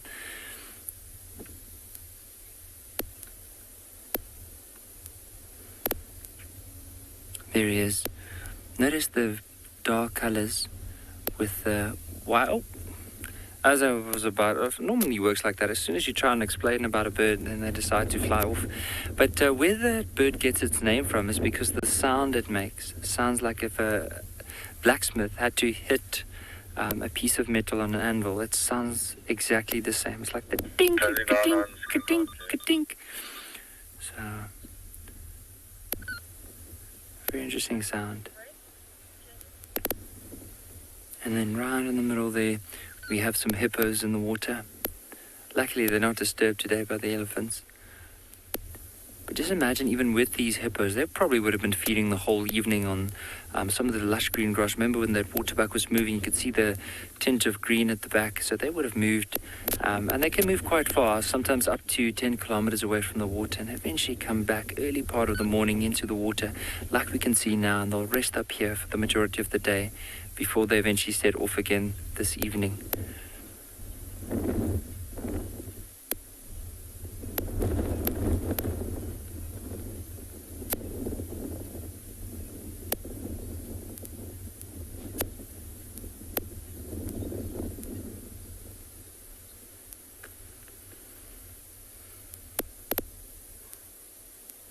Trying to follow that little bird in the middle of the screen. So it looks like it might be a red-breasted swallow.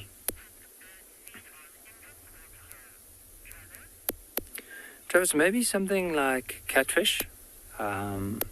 Because this water has dried up a few times, some of the more resilient fish species that you get here would be something like a catfish, because sometimes what they do is they dig themselves into the mud and then they'll go into a state of dormancy where they'll lower down the metabolism, their heart rate, and eventually until there's a lot of rain and then they'll come out again. But you never know. I mean, with some of the geese, that whenever they fly from one water to another, sometimes the eggs of the fish actually attaches to their feet, and as they land here they could disperse it. So maybe even something like a tilapia as well could be an option for them. But also, this time of the year, maybe some tadpoles. So there's a variety of food sources that are available for them.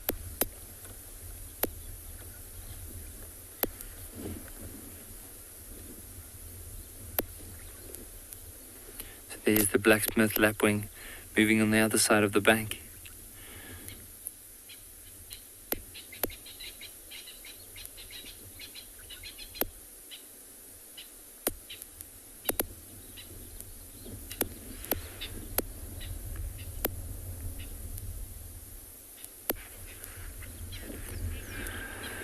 But from here, myself and Owen will probably start carrying on to see if there's any other signs of the lions in the area. We try to search for them, but there's no clear signs. It might be that they've settled somewhere away from the roads where we're able to find the tracks. And because of the rain, there's no tracks crossing over any of the road because it's all been washed away.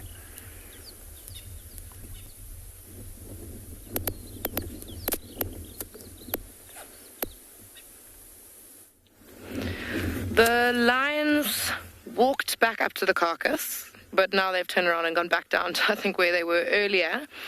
But we did watch as the lioness kind of pulled this giraffe carcass. You can see it's a baby giraffe. I mean, there isn't anything to actually compare it with, size-wise, but it was bigger than the lioness, so you can imagine how heavy it is, and she just dragged it across here over like a good 30 to 40 meters with such ease. And it was actually that lioness that we've been looking at with the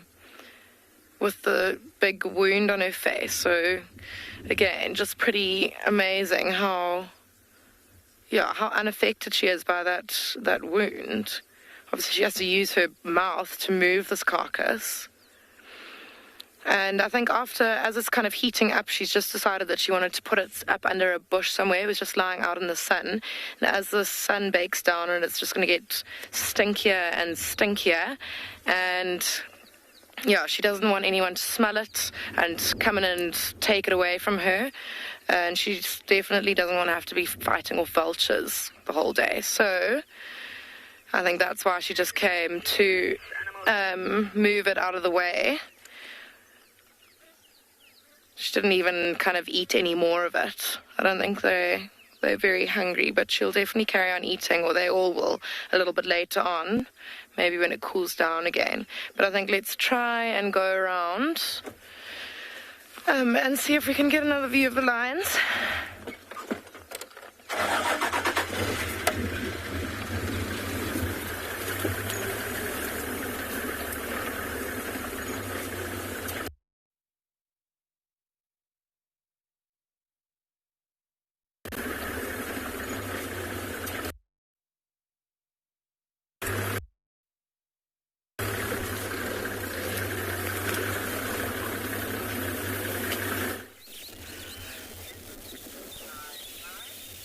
So alrighty guys, it does not look like we are going anywhere today. Well, as I say that, have a look here in front how inquisitive this lion is. She's actually so close to the vehicle you can't see her. Look at that. Coming to see who we are and what we're doing. But yeah, that was just cool. She was actually smelling the bull bar of the car. These three young females are such a treat to have. David and I were discussing it. There's always, they're always interacting with you and so on, looking you in the eyes and so on. Very, very interested about what is going on with these funny-looking animals driving in this weird thing next to them. But yeah, like I said, it doesn't look like we are heading anywhere soon. There's another female just... like I said, they're so close to the car, you can't even see them at the moment. That's how close she's lying in front of the bull bar of the vehicle. The cubs are still over there with the one young female, and they are absolutely lazy. I think they do, or they will, have to move a little bit now that the sun looks like it might be coming out. If it gets a little warmer, you'll find that they'll seek some shade, possibly in this shepherd's tree that's growing so thick here next to them. Could be that they use that, or they'll just move to a different spot. But yeah, the baboons have completely moved off now, so they are doing their own thing.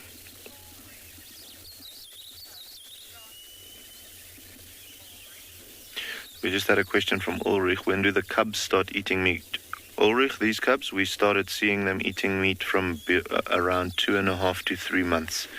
Okay, it's difficult to always exactly say this is how old these cubs are unless you see them getting born, which will be very unlikely that that happens. So I want to say about 2.5 to 3 months is what we aged them at that time when we saw them the first time feeding on a carcass, which is a good time for them to do so. You know, they've had mum's milk now for at least a good 2 months to get strong and healthy and grow and get those teeth developed and all of those things.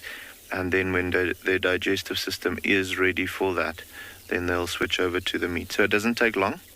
Well, I mean, if you had to put them in human years, I suppose it would be very close to what we would take to start eating solids as well. However, it's very quickly in their life or soon in their life that they'll start feeding on meat as well. Well, we've seen that with those little cheetah cubs that we've been following as well. At around 2.5 months, they started, well, we saw them on the first carcass. So typically speaking, depending on the individuals, because sometimes you find moms introducing them a little earlier, it's all up to her though. Whether she leaves them behind for a month longer or a month shorter before they take them to the carcasses physically. But yeah, I'd say a good estimate would be between 2.5 and 3 months. But yeah, guys, we'll stay with these lions a little while longer. Hopefully the cubs will start playing or do something like that. And if they do, we'll come straight back here. But for the meantime, we're going to send you somewhere else.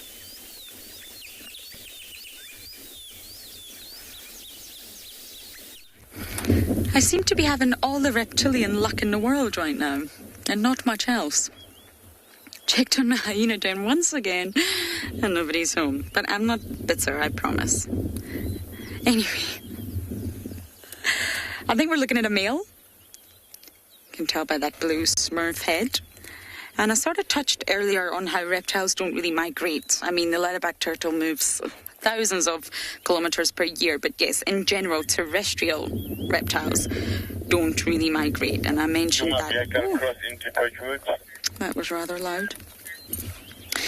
So yes, that's all to do with the way they get their energy and their metabolic rates. So when the temperature gets low, i.e. winter, when it's cold, low ambient temperatures, the metabolic rates of reptiles are depressed, whereas it's the complete opposite for birds and mammals.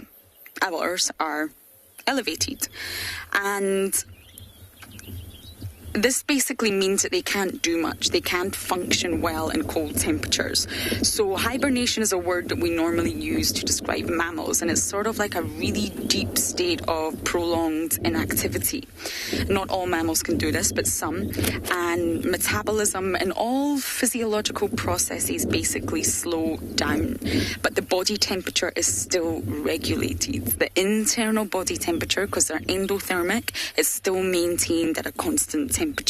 And this is due to metabolizing brown fats. So they've got stores. These animals, or these mammals, that hibernate, they have stores, which allows their body to metabolize them and keep generating that heat to maintain the same sort of body temperature. Now, reptiles, they don't hibernate. It's not the correct word to use. They're not mammals. It's not the same sort of hibernation in a physiological sense. And this is because they're not Oh, I think that one just got breakfast. A little ant, maybe. And this is because their temperature's not regulated by metabolism. It's not internally controlled. That's why you can't call it hibernation. And they don't have brown fat. They're not able to metabolize brown fat in order to keep them warm or keep the sort of physiological processes going. And that's why estivate, that's a really prolonged torpor, if you like, or dormancy. And you can use estivation as a word for insects, fish, and even amphibians. So you can also use brumation. Normally you use that word for snakes. And this is basically, again, a long sustained period of inactivity where they'll burrow, they'll go deep. But with brumation and snakes, they can actually stir occasionally when they're really, really thirsty and they need some water. So they don't do this every day, but if their body needs water, they'll come out of their torpor. It's not a deep state of dormancy, and they'll go get water. Then they'll come back and go back into what they would call brumation. So it's any sort of state of torpor, but you can't use hibernation for reptiles. Ranley, yes, they bite. They're quite aggressive. I used to have a bearded dragon called Floyd. My dear Floyd, they're very, very similar to Triagamas in appearance, but they don't bite, and they're really not that aggressive towards humans. So they're not going to bite me, but towards one another, Triagamas are very, very territorial and aggressive. And it's not only biting, they use their tail. You see that long tail? They can actually swing it using muscular control and whack each other. I can't think of another descriptive word. Whack. And it can cause a lot of injury. So they can whip and whack with their tails, and they can also bite. Very, very territorial, especially in breeding season, as many males are when it comes to the females. Now, I've seen a lot of males around recently. I haven't actually seen females, and you can normally tell because they're not as brightly coloured. As with a lot of animals in the animal kingdom, it's the males that have to be bright to say, hey, chickadees, look at me. I'm the one you want. Advertising. Even in birds, the weavers do it. That's sort of breeding plumage. And that's exactly what the blue head is all about. Attracting the attention of the females, saying, I'm the strongest, I'm the fittest, choose me. My offspring will be the best.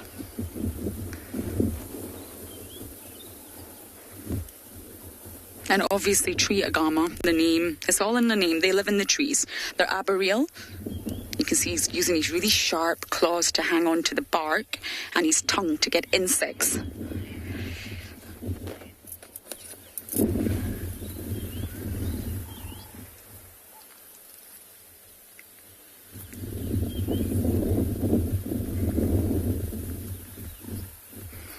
Glenn, I think that name was. I hope I've got that right. You're asking, where do agamas lay their eggs? Now, although I've just said they live in the trees and they're arboreal, like most reptiles, they actually dig holes in the ground because they need the moisture. If they were to lay eggs in the tree, it would probably mean that there's way more predators that could get access to the eggs, and it's also not moist inside a tree. It's very, very dry, especially in winter.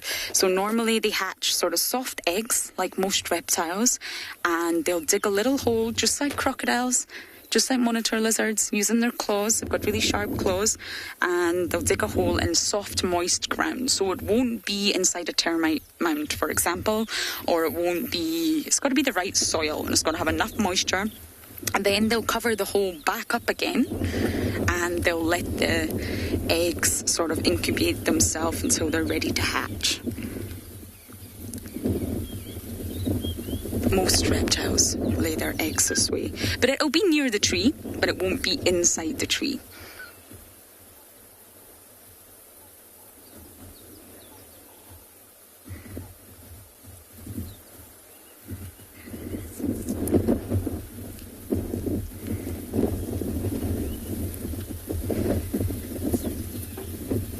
They've got incredibly acute hearing, sight, accuracy with that tongue, because they have to catch insects, fast-moving insects, like grasshoppers and beetles.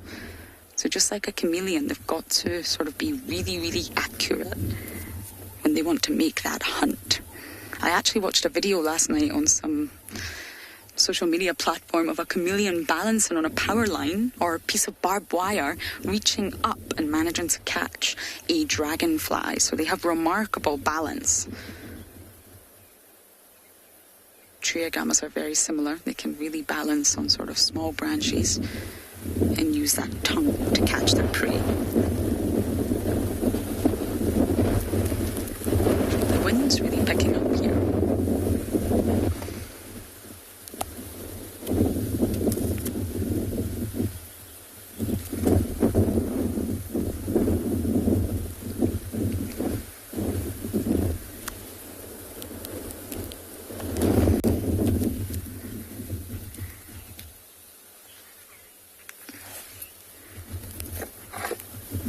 Bradwell, you're asking about their predators. Now, of course, living in the tree will give them a lot of advantages to escape predators. But the likes of large raptors, birds of prey, they will capture tree agamas when they can, and larger reptiles, so even like monitor lizards, or they would maybe go for smaller tree agamas if they could find them, or much bigger reptiles would. And I believe the Fiscal shrike is actually a predator of the tree agama. And snakes. So of course snakes can go up trees. Theo and I found a rock monitor a few months back, slithering its way up a jackleberry in the Mulwati. So that's the main sort of predators: birds of prey, snakes, larger reptiles, and apparently the Fiscal shrike.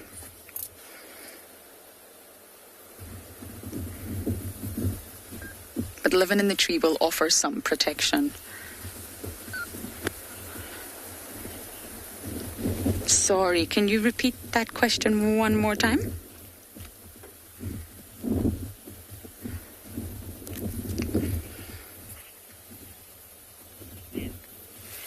I'm missing the animal. Dizzy Will is asking. Leopard. Aha, there you go. If my handheld radio wasn't standing upright, I missed the signal.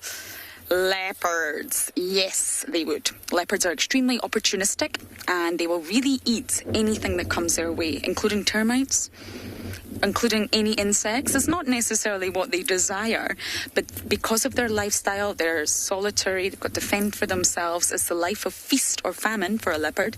Yes, they absolutely would. And there's a really fantastic study that analyses the stomach contents of leopards, or the diet. But I think it's from the feces, not from actually taking a dead leopard and analysing the stomach. And there was said to be 92 different prey species that a leopard eats. 92. And it comes in all different orders, from your insects to your birds to your mammals, reptiles, amphibians, and even fish. We had a fantastic sighting with Tingana about 2 years ago now at Chitwa, eating fish, all the fish that had died from a sort of mass die-off. They were lying on the shore. And there was Tingana, the old fisherman, eating all the fish. So leopards will eat absolutely anything. And yes, if they spotted a tree agama and it came their way, they would snap it up for sure. Leopards are commonly seen in trees with monitor lizards, actually. I've never seen one with a tree agama, but they're so small that I'm sure 2 bites and it'll be down the gullet.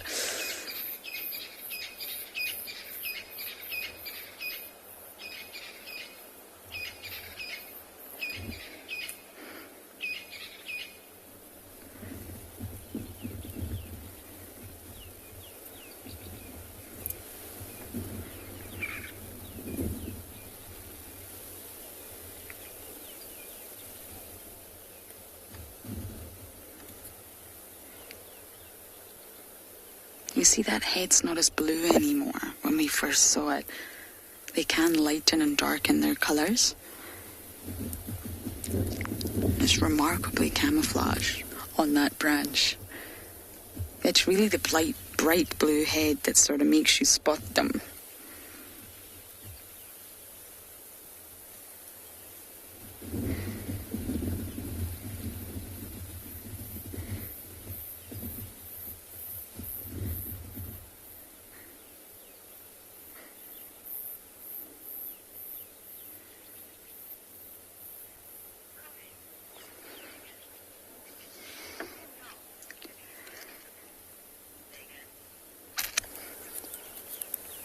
Megan, you're saying?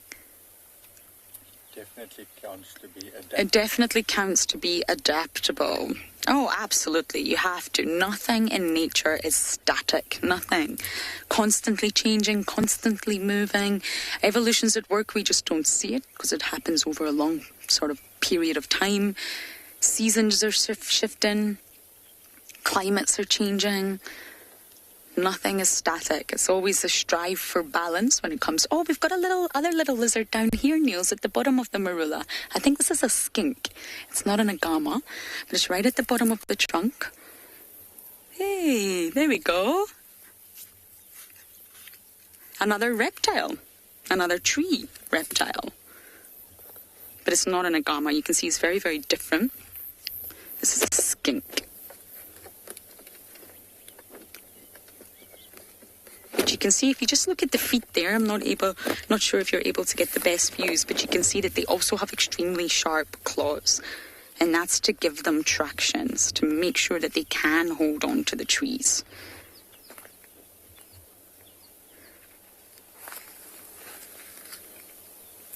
Two reptiles in one tree. See, I have all the reptilian luck. Oh, there's an ant behind it.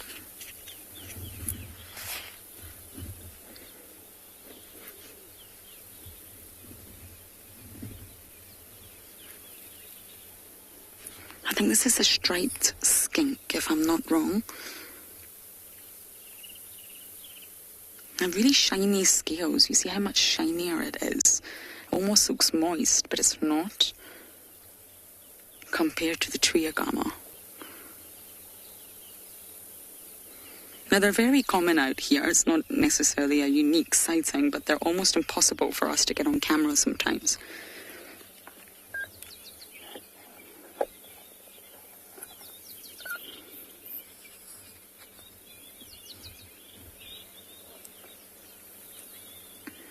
Now you can see this is completely hanging upside down, defying gravity, really.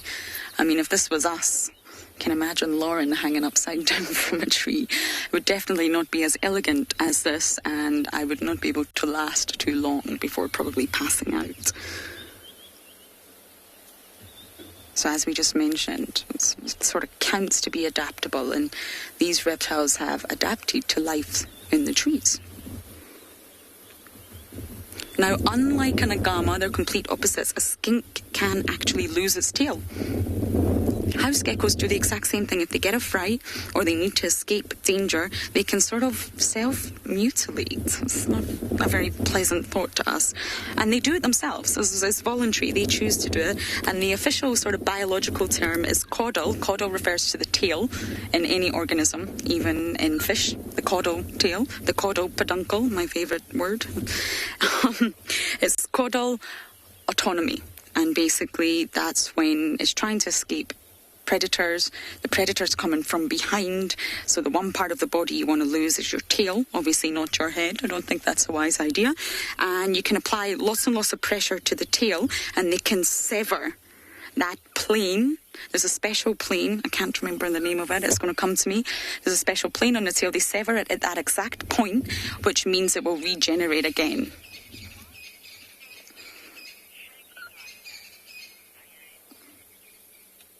Abscission, I think that's it.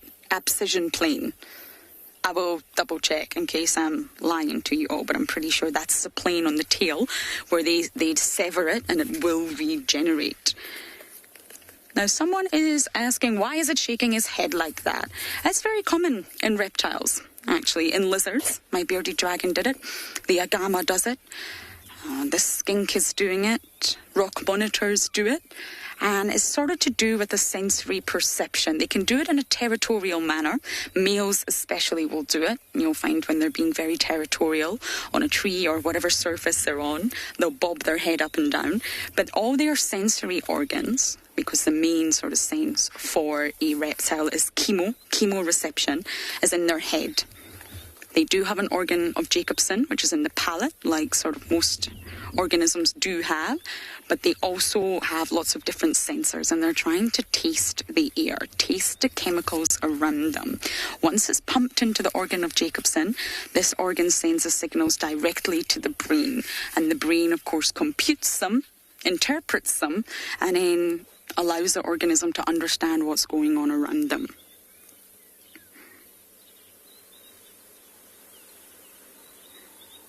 They sort of live in a chemo world that we don't really understand. Most insects and other organisms do.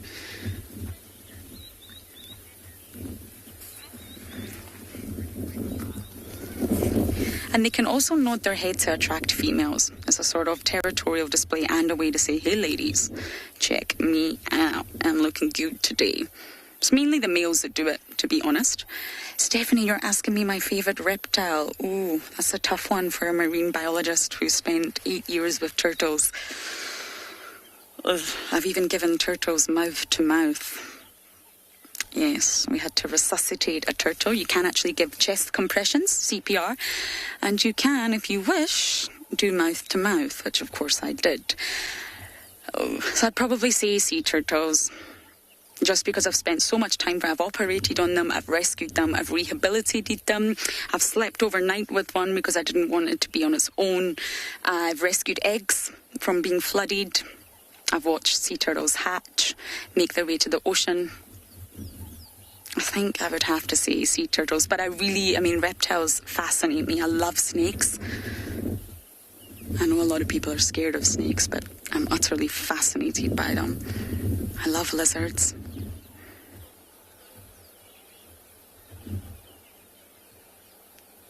But I'm going to go with turtles, Stephanie. But don't ask me to choose a species, because I can't. There's 7 sea turtle species in the world. Thought to be 8, but it was a sort of classification issue. It's 7. And please don't make me pick between them. A lovely reptilian sighting. I'm going to bumble and try and find maybe something that's not a reptile for a change.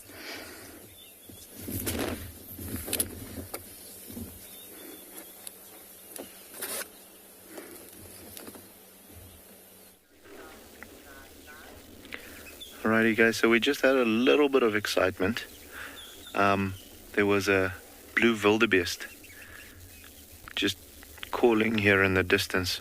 Oh, well, not in the distance, probably about 200 meters away. You know, that typical call that they make when the male is trying to get the attention of the females. And everyone's heads popped up. They have gone back down now, but you can see this one in particular is very interested in what those wildebeests are up to. So, you know, with them paying so close attention, there's a very good possibility that if they do come any closer, the wind is perfect for the lions. We can't see the wildebeest at the moment. I think the trees are just behind or in front of them. But if these wildebeest come any closer, there might be a tiny bit of action. You know, it is still, even though the sun's come out and you can see how they've seeked out the shade, if there's an opportunity presenting itself, these young females just can't help themselves. So hopefully we'll have some action coming through. But, you know, even just to spend time with these guys and see how they react to the different sounds in the bush and, you know, drop back down and then hear something else and they don't really pay attention to it. It just shows you how in tune they are with what's going on around them. You know, with something like that blue wildebeest now immediately got their attention, but we've got birds and all of those types of things calling all around us and they're not really fazed about it. So so special to see, you know, how far behind we are if we had to be living in the bush, knowing what to listen for and what not to listen for or what not to worry about. I think we wouldn't last a week. Always interesting to see these things. But as you can see, it doesn't seem like it's too much of an interest at the moment.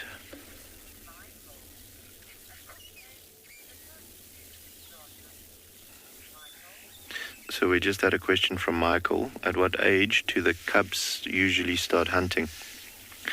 Michael, I'd say actively joining in hunts and, you know, being an added bonus to the team, probably at around 2 years, maybe a little older than that, 2.5 years. However, you'll see them starting to be very interested in hunting from about a year's age. Then they're going to start stalking things and, you know, trying maybe a guinea fowl or something like that, not being successful at all. I mean, they still have so much to learn at that point.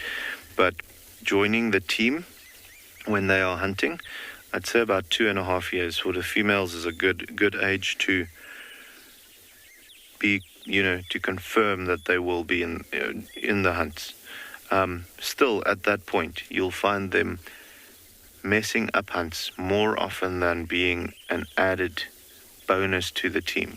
However, those misses are critical for those lion, you know, youngsters to learn the tricks of the trade and see how the adults are actually doing it and learn from what they did wrong and all of those things. So yeah, if we have to put a definite age on it, I'd say anything between 2 and 2.5 years for especially the females to start joining. young boys, they tend to take a little while longer. You know, they like being mommy's little boy. So sometimes, I'd say for them, probably between 2.5 and 3 years, they'll start joining in the hunt. But as soon as they do join in those hunts, they are definitely an added bonus. Then they can go for larger things, because by that time, they will also be stronger, you know, physically, than the females. So to have that when you're hunting something like eland or so, that extra power just makes a world's difference. So eland and giraffe and those types of things, as soon as the young boys start joining with the moms or with the team, it always helps. But yeah, these little guys, they still dreaming about that hunt that they get, taking down the buffalo or the eland. And in every dream they're successful. However, they'll very quickly learn that it doesn't necessarily work like that. For the time being, they're just enjoying the fact that their mother and her team members are so successful, and that they are able to lie under this tree at the moment with overfull bellies and not have to worry about a thing apart from not doing anything irresponsible, which is also a difficult task for them at the moment. Irresponsible is kind of in their bones currently. However, I have to say, you know, from what I've seen from this particular litter of cubs, they have been very good when it comes to, you know, when mom's leaving, them going to look for good shelter and staying there and not moving around too much, and, you know, not exposing themselves to unnecessary evils.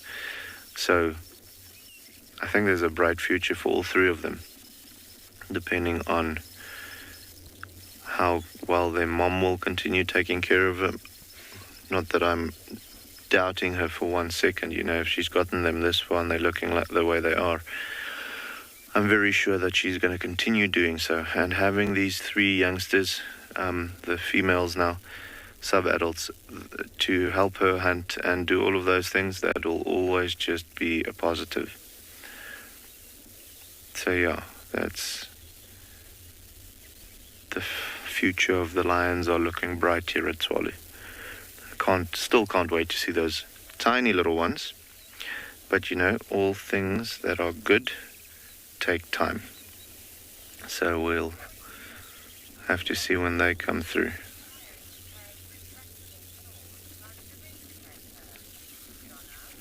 So Donna just had a question. Do lions have retractable claws like domestic cats have? Donna, yes, absolutely they do.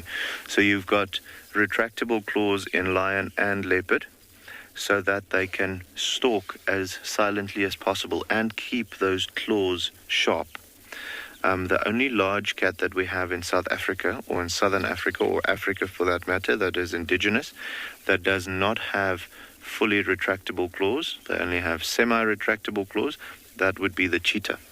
And the main reason for that is just so that they have the claws like little running spikes for when they have to travel at those great speeds, just a little bit extra traction, and running at over 100 kilometers an hour sometimes. So lions and leopard both have fully retractable claws, and that just helps to have those soft pads underneath with nothing scratching when they're busy walking as silently or stalking as silently as they can. And also it is a big help to keep those claws as sharp as possible. I've seen with the cheetahs, even in the soft sand that we have here in the Kalahari, the claws of the cheetahs are definitely more worn down and not quite as lethal as what you'd find with a lion, or for that matter a leopard as well. It looks almost like a dog's claws. I mean, if it scratches you, it's going to be sore and it might break the skin.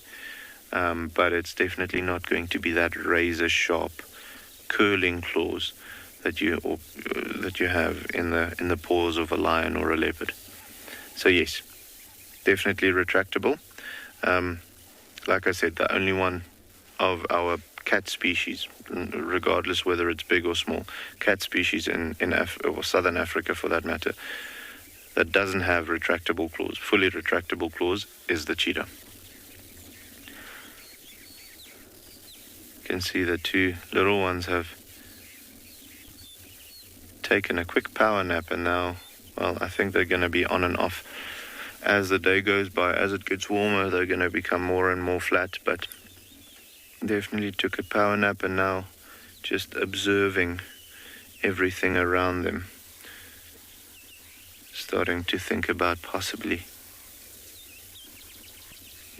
grabbing a twig again, chewing on that.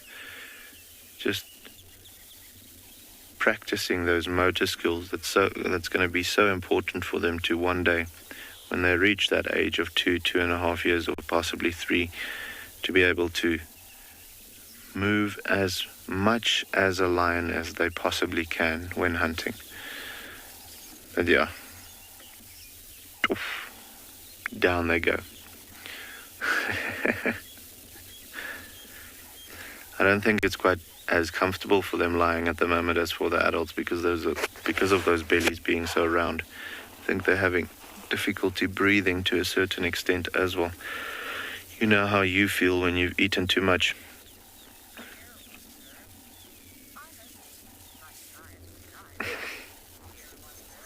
Dear Watch, you're absolutely right. I hope to sleep like a lion as well. They've got this way of just making everything look perfect when it comes to lying down. So when sleeping, they do that incredibly good. They sleep for, well, sleeping is a hard term, but they are inactive for about 18 to 20 hours a day, of which I'd say probably around 12 of those they do spend sleeping. So, it's a craft that they've perfected. I can actually, just back on the blue wildebeest note, I can actually start seeing them moving through now. They're a little bit far away from us, but they're right behind us at the moment, probably about 200 meters away. David, just there next to that big green tree. I don't know if we'll get a visual of them, but I think they're a bit far away now, a bit behind the brush. That's all right. Got them. Lekker.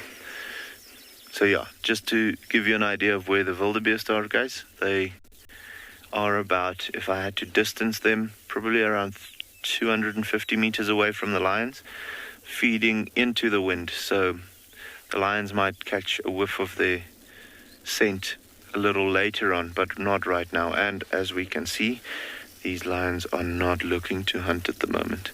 So this female closest to us is actually dreaming. I'm just seeing her paws shaking every now and again.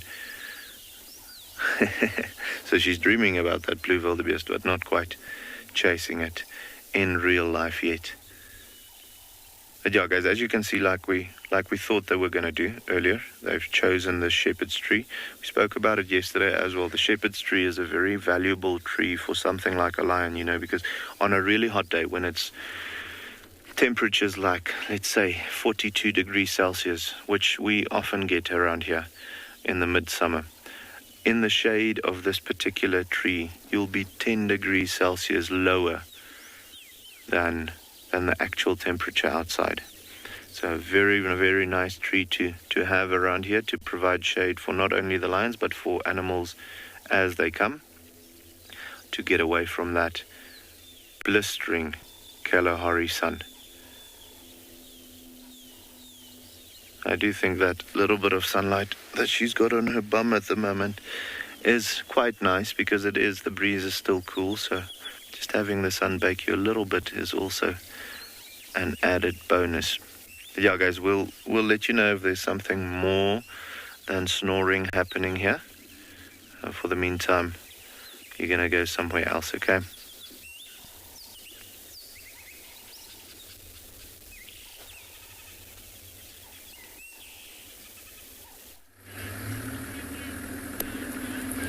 So talking about a warm day, it is warming up, but we were able to see some warthogs. Let's see if we can get another glimpse of them. Often they don't stick around for too long, so let's just switch off here and have a look. There we go. It looked like a mother with quite a few little piglets. Oh, there, they might have just gone off. And it also, sometimes I've noticed with the animals, they tend to be a bit more unrelaxed, especially if the wind's blowing quite hard. And today it is warming up quite a bit, but the whole morning we've had a fairly decent breeze blowing in the area. But let's carry on. I mean, that warthog, imagine now, like if it starts warming up quite a bit, remember those mud wallows that we've been seeing all around the reserve, and yesterday we saw some buffaloes in them. So I could just imagine how this mom would eventually take those little piglets, go down to water, go and wallow in the mud and just cover themselves with that mud to protect themselves against the sun. Now, I still have my jacket on, but I feel probably within the next couple of minutes it will come off. Apparently they reckon it's going to be close to 36 degrees Celsius today, so it's going to be a warm day here in the African bush.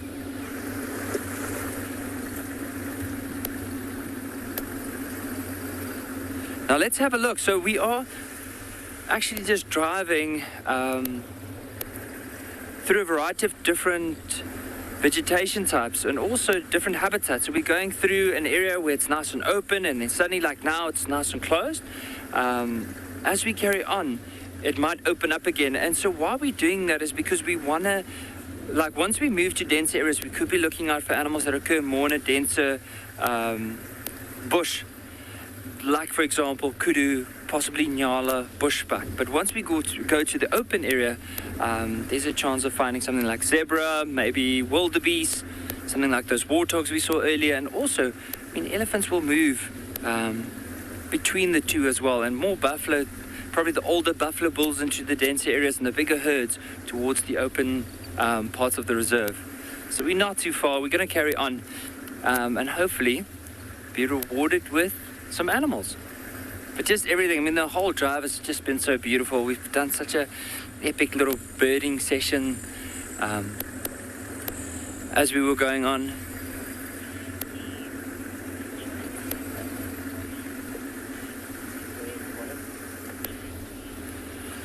JP, I'm sure most of the animals that are not used to, or they've moved from an area where there's not a lot of roads or a lot of vehicles moving. I'm just going to stop here quickly because there's a massive herd of impala.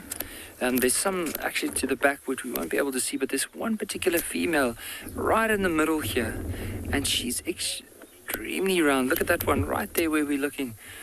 Imagine in the next week, maybe two, maybe a chance that we could start seeing some impala lambs around. Look at that.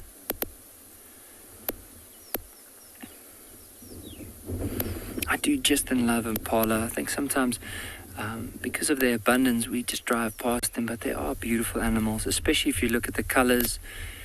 Look at that one that's now facing us and chewing. You see how the mouth moves sideways, not up and down. It's in order to grind down whatever they might have fed on. Also, just look around the tip of the ears. You'll notice some black markings around the eye. You'll see that young male just above this one's back. You'll notice how white the top of the eyes are, like starting from the base all the way up almost towards the ear. Very white mouth, and then the different colors like that golden red, bit of a brown, and then the yellow bellies. White bellies, sorry, not yellow. But look at how bulged that female's belly is. So maybe, as we said, not too long, and then we'll be able to see some impala lambs around.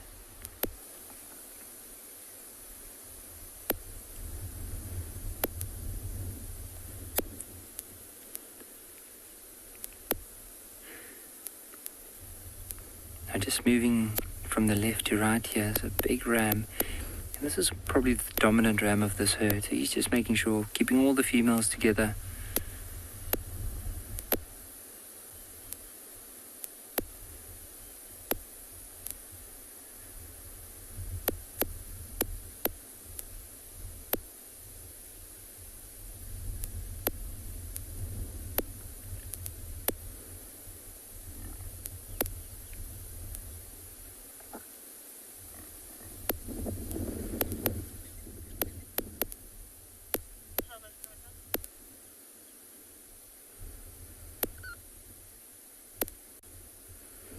even notice his horns, like how it curves backwards, and especially with how the sun catches at those ridges on top of the horns.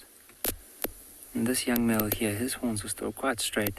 It's only going to be maybe in the next year, maybe two, where his horns will start curling a bit more.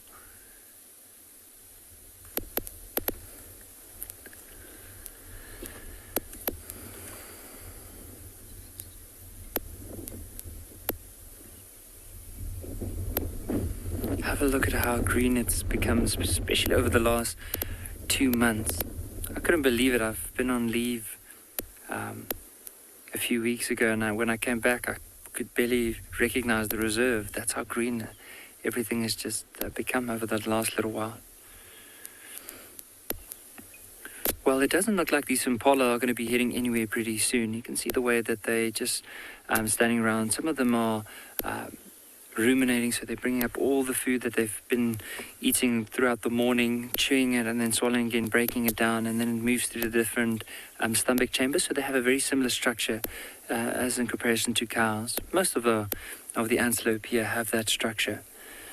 But for now, let's slowly start carrying on. See, there's another open area in front of us here. Maybe there's a good chance we could find some of the other animals, maybe like a wildebeest, zebra, which is my favorite. I would really love to see if there's a big herd of zebra. And of course, you never know. I mean, wild dogs could be an option as well, going into open areas. We haven't seen them in a while, so it's almost about time they need to present themselves. But let's go and have a look.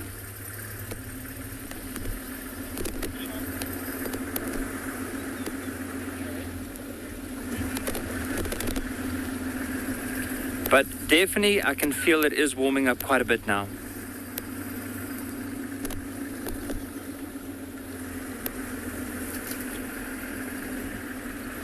Sorry about that, everyone. We were just repositioning because we have a butterfly here, but it's almost impossible to see because of the angle, clinging on for dear life. Really camouflage, and I think it's one of the blues. This will be number 2 on my list. If any of you are making a list with me, please do. It's fun. We'll spend the entire summer adding to our list to see what species we see. And I think this is one of the blues, but from this angle, I just can't quite make out what one. Maybe it'll turn. Patience is key. You can see it's really got to fight the wind here. There's quite a breeze picking up. And I already have one on my list, and it's the African common white. And I'm starting from scratch. But some of you joined me on that journey last year, and it was really, really good fun. And in order to fly, butterflies need to maintain an ideal temperature. And therefore, when it's cold, especially in the morning when they first wake up, butterflies actually can't fly. They need their muscles to be warmed. And therefore, you won't really sort of find butterflies fluttering around until that sun is up. And they normally need to maintain a sort of body temperature between 29 to 30 degrees Celsius.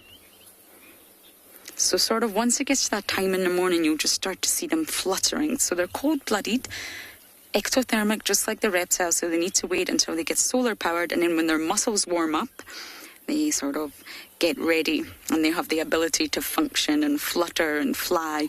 But once it gets cold again, oh, there we go. We're getting a view.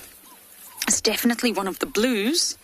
Now, I am massively out of practice with my butterflies, but hold on, I've got my ID kit here. Blues are actually the smallest groupings of butterflies. Any butterfly experts, please, you are welcomed to give me a hand. #WildEarth. It's got that orange spot, it's very spotty. It's got an orange spot at the base of the wing. I don't know if it's a smoky blue. I have a funny feeling it could be the common smoky blue. But I would need better visuals in order to confirm. So the blues, the smaller the butterfly, the shorter their life. Normally, on average, butterflies sort of can only live anywhere between a few weeks once they emerge from the chrysalis to about a year. And some of the blues may only live a handful of days. don't have a long life cycle. They're just here to fulfill a purpose. And the purpose for a butterfly is reproduction, lay your eggs, or if you're a male, mate. The purpose of being a caterpillar is eat as much as you can, so you get as big and as strong as you can, and then you can sort of evolve, metamorphosize into a butterfly. And it's not giving us the best views, is it? But just as they can't... Sorry, that game drive gets me every time. Just as they can't fly when they're cold, they also can't fly when they've just emerged from the chrysalis. It's not a cocoon. There's actually a difference between a moth's cocoon and a butterfly's chrysalis. But once they emerge, they can actually fly. It takes a little bit of time for them to stretch out their wings, warm up the muscles, and get ready. And normally they do this by basking in the sun. The sun is everything for a butterfly.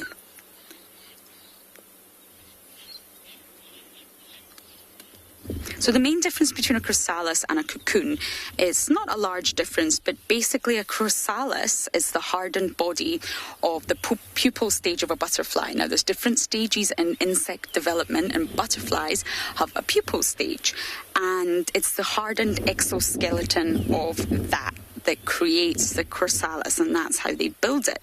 Whereas a cocoon is not developed from a sort of internal structure, if you like. It's from an external structure, and it's sort of built by the moth.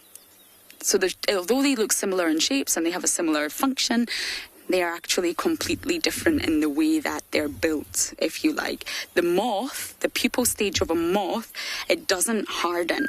So therefore, they can't use that, their sort of exoskeleton, to create the cocoon.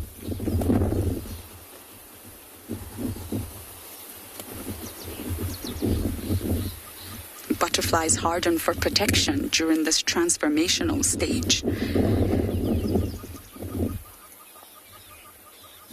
McKingor, you're saying it looks like a cabbage white butterfly. Don't believe we get the cabbage whites out here. I'm pretty sure it's North American and European. I could be wrong. You're welcome to correct me, but I'm sure the cabbage white doesn't exist in South Africa. But it's tiny. It's definitely one of the blues, and I think it's a common smoky blue, but I definitely can't be 100% sure on that. We're getting there. We're getting there on our butterfly list. Number 2, many, many more to go.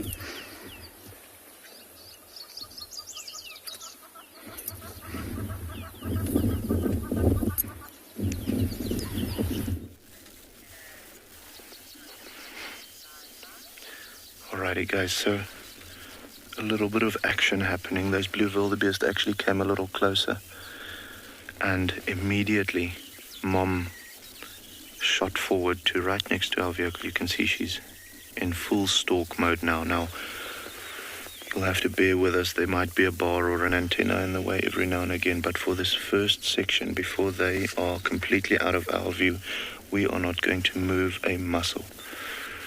They are literally now not 100 meters apart from one another.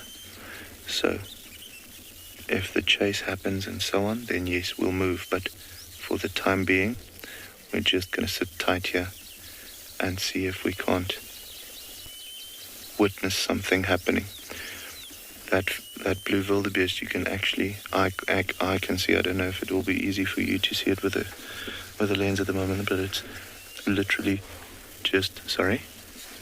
Okay, David's just swinging the camera around. The cables are getting tangled up, but there, where she is now, right behind that bush, it's about, okay, so you guys can see her, or the wildebeest.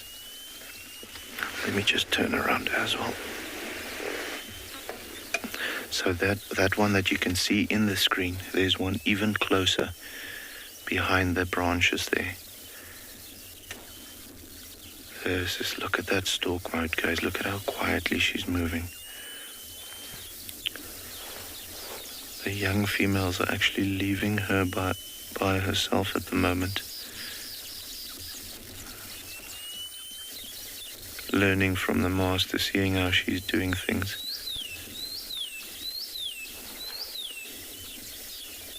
As you can see, very close to those wildebeest.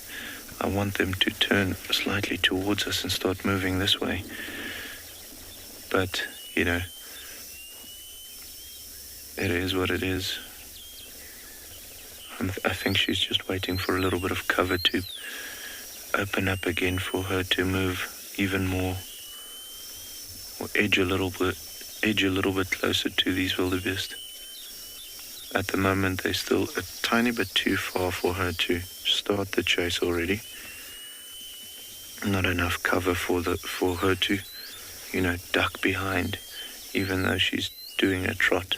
So I think she'll wait just for those wildebeest to move out of screen and behind some of the bushes before she goes even closer.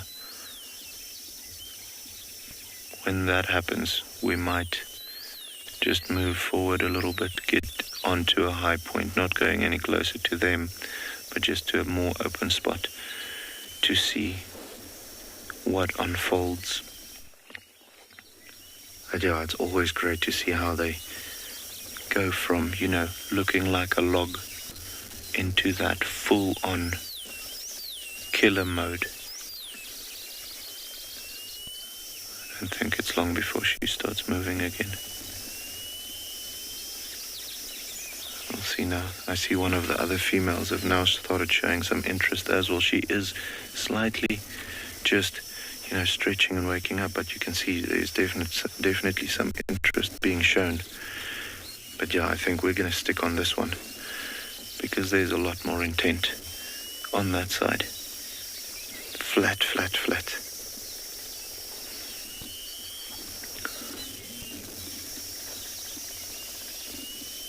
Yeah, I mean, if you didn't know there was a lion there, just looking at that scene, you wouldn't even see it. It's incredible. And the blue wildebeest completely unaware of the lions being around here. They wouldn't even know that there's a pair of eyes looking at them with the intent of turning them into a T-bone. Come on, girl, go closer.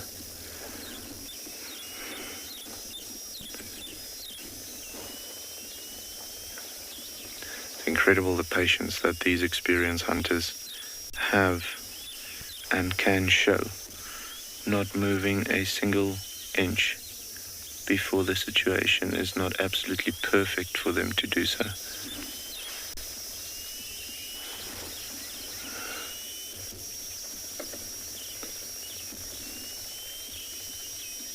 Yeah. What a special morning so far.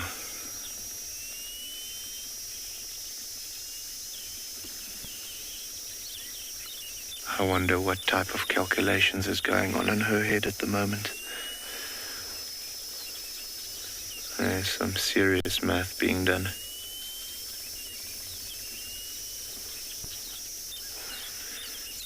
If these 3 youngsters are smart now, they'll go all along the foot of the mountain and actually get closer, because there she's doing that now. These wildebeest are edging towards the front tip of the mountain, just over there where you can see it. That female looks like she might want to move again a little bit. You can see the head is up slightly. There we go.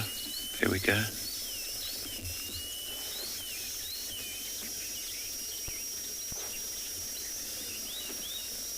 There we go. There we go.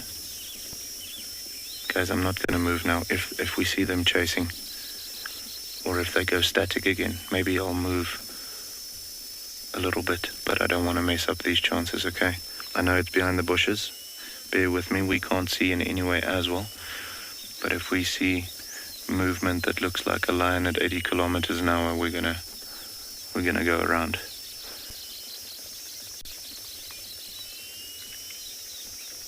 She gone static on that side. No.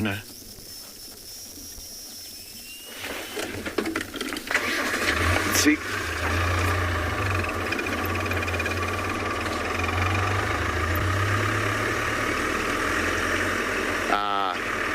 They've missed. I think they were just a little too impatient. Sorry about that bump. If she had waited maybe 10 seconds longer before she started chasing, that could have been interesting. But you see how quickly they gave up. As soon as it happened, she said, okay, no, you know what, I'm not going to waste any unnecessary energy. Oh, but just the, anticipation of this happening was so exhilarating. My heart is pounding. But, and see, you can see now, Mom has given up completely. She knows it's over. She's not gonna even try any further. It was the sub-adult that was looking at them for a little while longer. And yeah, guys, this is unfortunately how it goes in the life of a lion. They're not successful every time they go. They say their success rate is about 30%, so 1 in only every 3 attempted hunts, and that's for a good hunter, will end in a kill. So let's say this is number 1 down. They've got another 1 left to fail, and then hopefully number 3 will be successful. And okay, again, it doesn't necessarily mean that the next one will be a fail, but typically speaking, it's around 30% success rate. But yeah, guys, with that attempt failing, I think we'll go back to the cubs, see what they are up to. There's not going to be any more action on this side.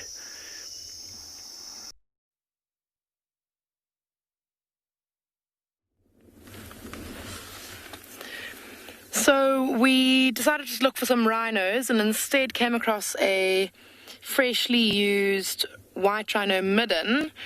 And as you can see, there's quite a lot of activity happening around this midden. There are just hundreds and hundreds of dung beetles of all different shapes and sizes and colors, and all frantically rolling dung balls all over the show. It's pretty awesome to watch. I mean, as we sitting here, we've watched some fights happen over dung balls. We've watched kind of dung balls being made. We've watched, oh, there we go, one's coming to hijack the other. Came off second base there. I'm gonna try again.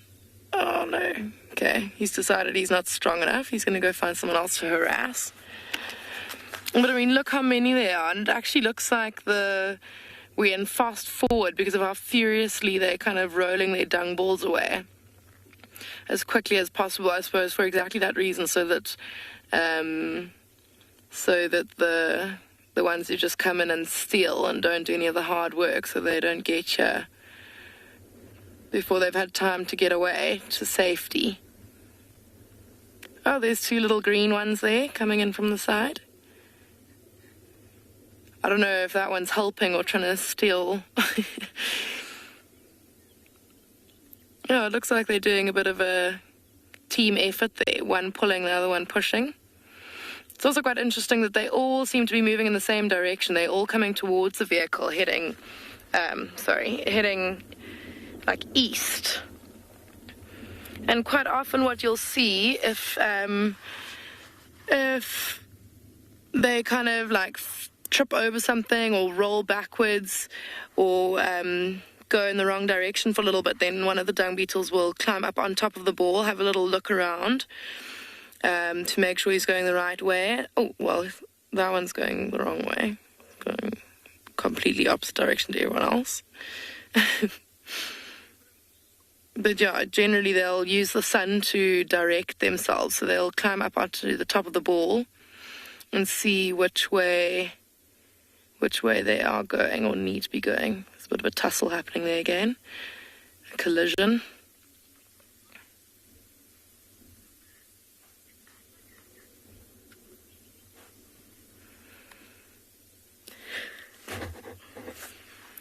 I would say it looks like the end of a dung beetle party, Horslever. I think that everyone's leaving the party at the moment. They've been at the dung midden and they are all going home by the looks of things, or going to make some babies rather, because these are brood balls. These balls that they are, oh my gosh, those two are fighting over nothing. So these are called brood balls, the dung balls that they make. Sure, there's a real dispute going on there. And they'll roll the balls away. They'll find a mate to come and join them. You saw with the little green ones, they helping one another, but often with the bigger ones, the female will just attach herself to the side of the dung ball and they'll roll it away till they find a nice soft bit of sand or dirt or earth, where they can then bury the dung ball. The female will then go down, lay her eggs. Oh, shame, that one's not quite gotten the hang of making his dung ball nice and round. Just now that piece of stick's going to jab into the ground and he's going to go flying. But yeah, the female will then lay her egg in the dung ball and the male will go down, fertilize that egg, and then they'll go off, and that's the extent of their parenting. Lay the egg, fertilize the egg, leave them with some food to eat once they hatch, that being the dung ball. And then when the rains come next season, out they will come as a fully formed dung beetle. It's quite interesting as well that you see how the ones that steal generally only steal from the dung beetles of their own size.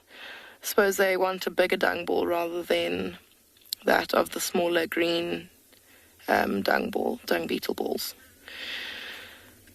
Okay, well, we're going to carry on watching, I think, this hub of activity, and we'll send you to another live location.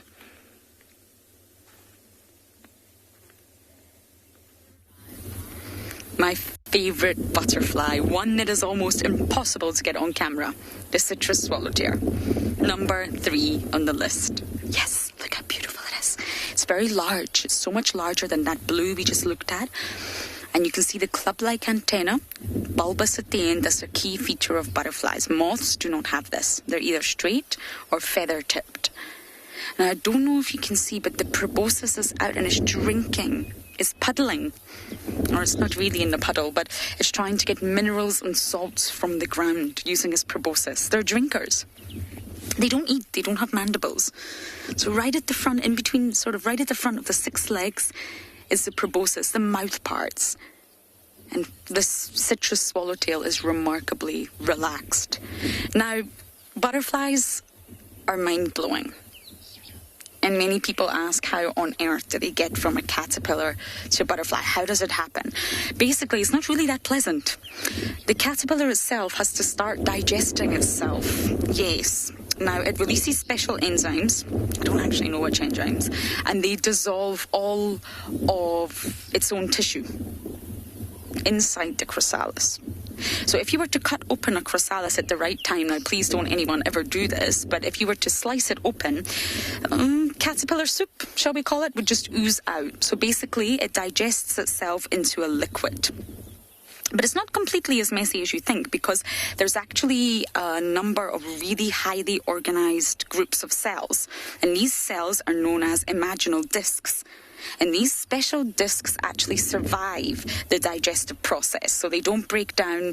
These enzymes don't kill the cells or separate the cells. They survive it. So then before the sort of caterpillar actually hatches from its own egg at the very start of the life cycle, these imaginal discs are growing. And these discs are in place, groups of discs for every separate body part that will be needed as an adult, as the end stage, as a butterfly or a moth. So basically there'll be a certain groups of discs for the eyes, there'll be some for the wings, there'll be some for the legs, the antenna.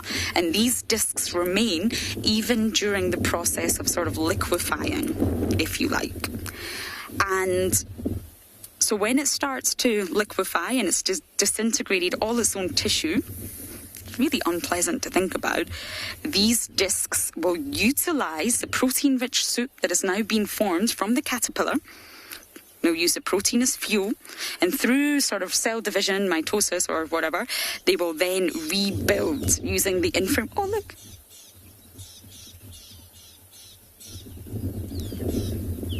I can't see what that other one is. So it will then rebuild using all the information from the imaginal discs and start to develop a new organism. So all the information is there. They get the protein from the sort of melted down caterpillar, and then they get all the fuel that they need, and they'll start to build an adult. Eyes, wings, legs, and so forth, antenna. So it liquefies and then rebuilds into this amazing creature that you are looking at right now. Isn't that just incredible? It is unbelievable.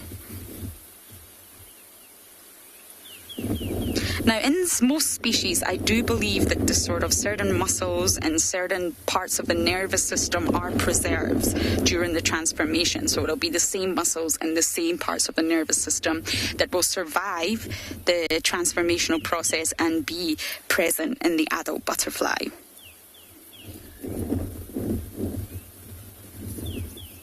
And I'm sure it's a fruit fly. The wings will start off as, well, the imaginal discs will start off as only 50 cells, and it will multiply and multiply to over 50,000 cells. So there's a lot of cell division going on, but I'm sure that's for the fruit fly. Ah, what an amazing sighting. That is definitely my sighting of the day.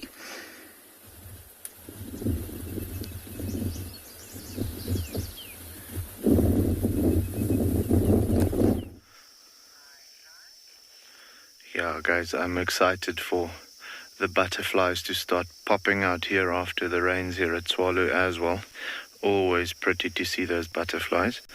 But as you can see, now after the little bit of excitement that we've had with those blue wildebeest coming a little too close for comfort and the lions going for them, they are back doing what a lion does best. Kaboof. There we go.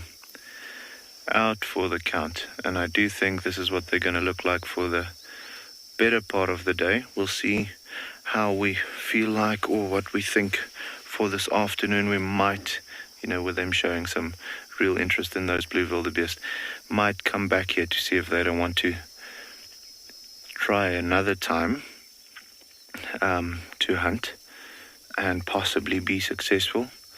But if not, they have treated us so well this morning, these lions. Those little fluff balls have been such a delight to have. And that greeting was just incredible. That would be one to put in the books as one of the most special sightings I've had in my guiding career. And, they don't even realize how special they made it for us this morning. This is just part of their life. And it does look like it's a very tough life at the moment. We don't know where the other female went. That other sub-adult, she might have chosen a different tree to go and lie down in. But I do think as the day progresses, these ones are also going to scatter out and each find its own bush. The cubs might dive into the thick stuff of this particular tree, but the adults won't want all the twigs sticking up their nose and so on. So I do think that they'll choose a spot, each of them, and go and lie down there. If they can be close to one another, they always choose to do so. But if not, it's not the worst thing in the world. But yeah, guys, it is unfortunately that time of the morning where we are going to have to say see you this afternoon. It was very special to have you all with us on this live drive out here at Tswalu and all the different locations right throughout Southern Africa and East Africa. Please remember to come join us this afternoon again on channel 183 on DSTV, or you can follow us on YouTube or Twitter. Also remember to send us all of your questions using the hashtag WildEarth to send that through, and we'll answer it for you to the best of our ability. And then we're looking forward to being with you this afternoon and see what epic sightings we'll have for this afternoon. Alrighty, guys. See you this afternoon. Bye-bye.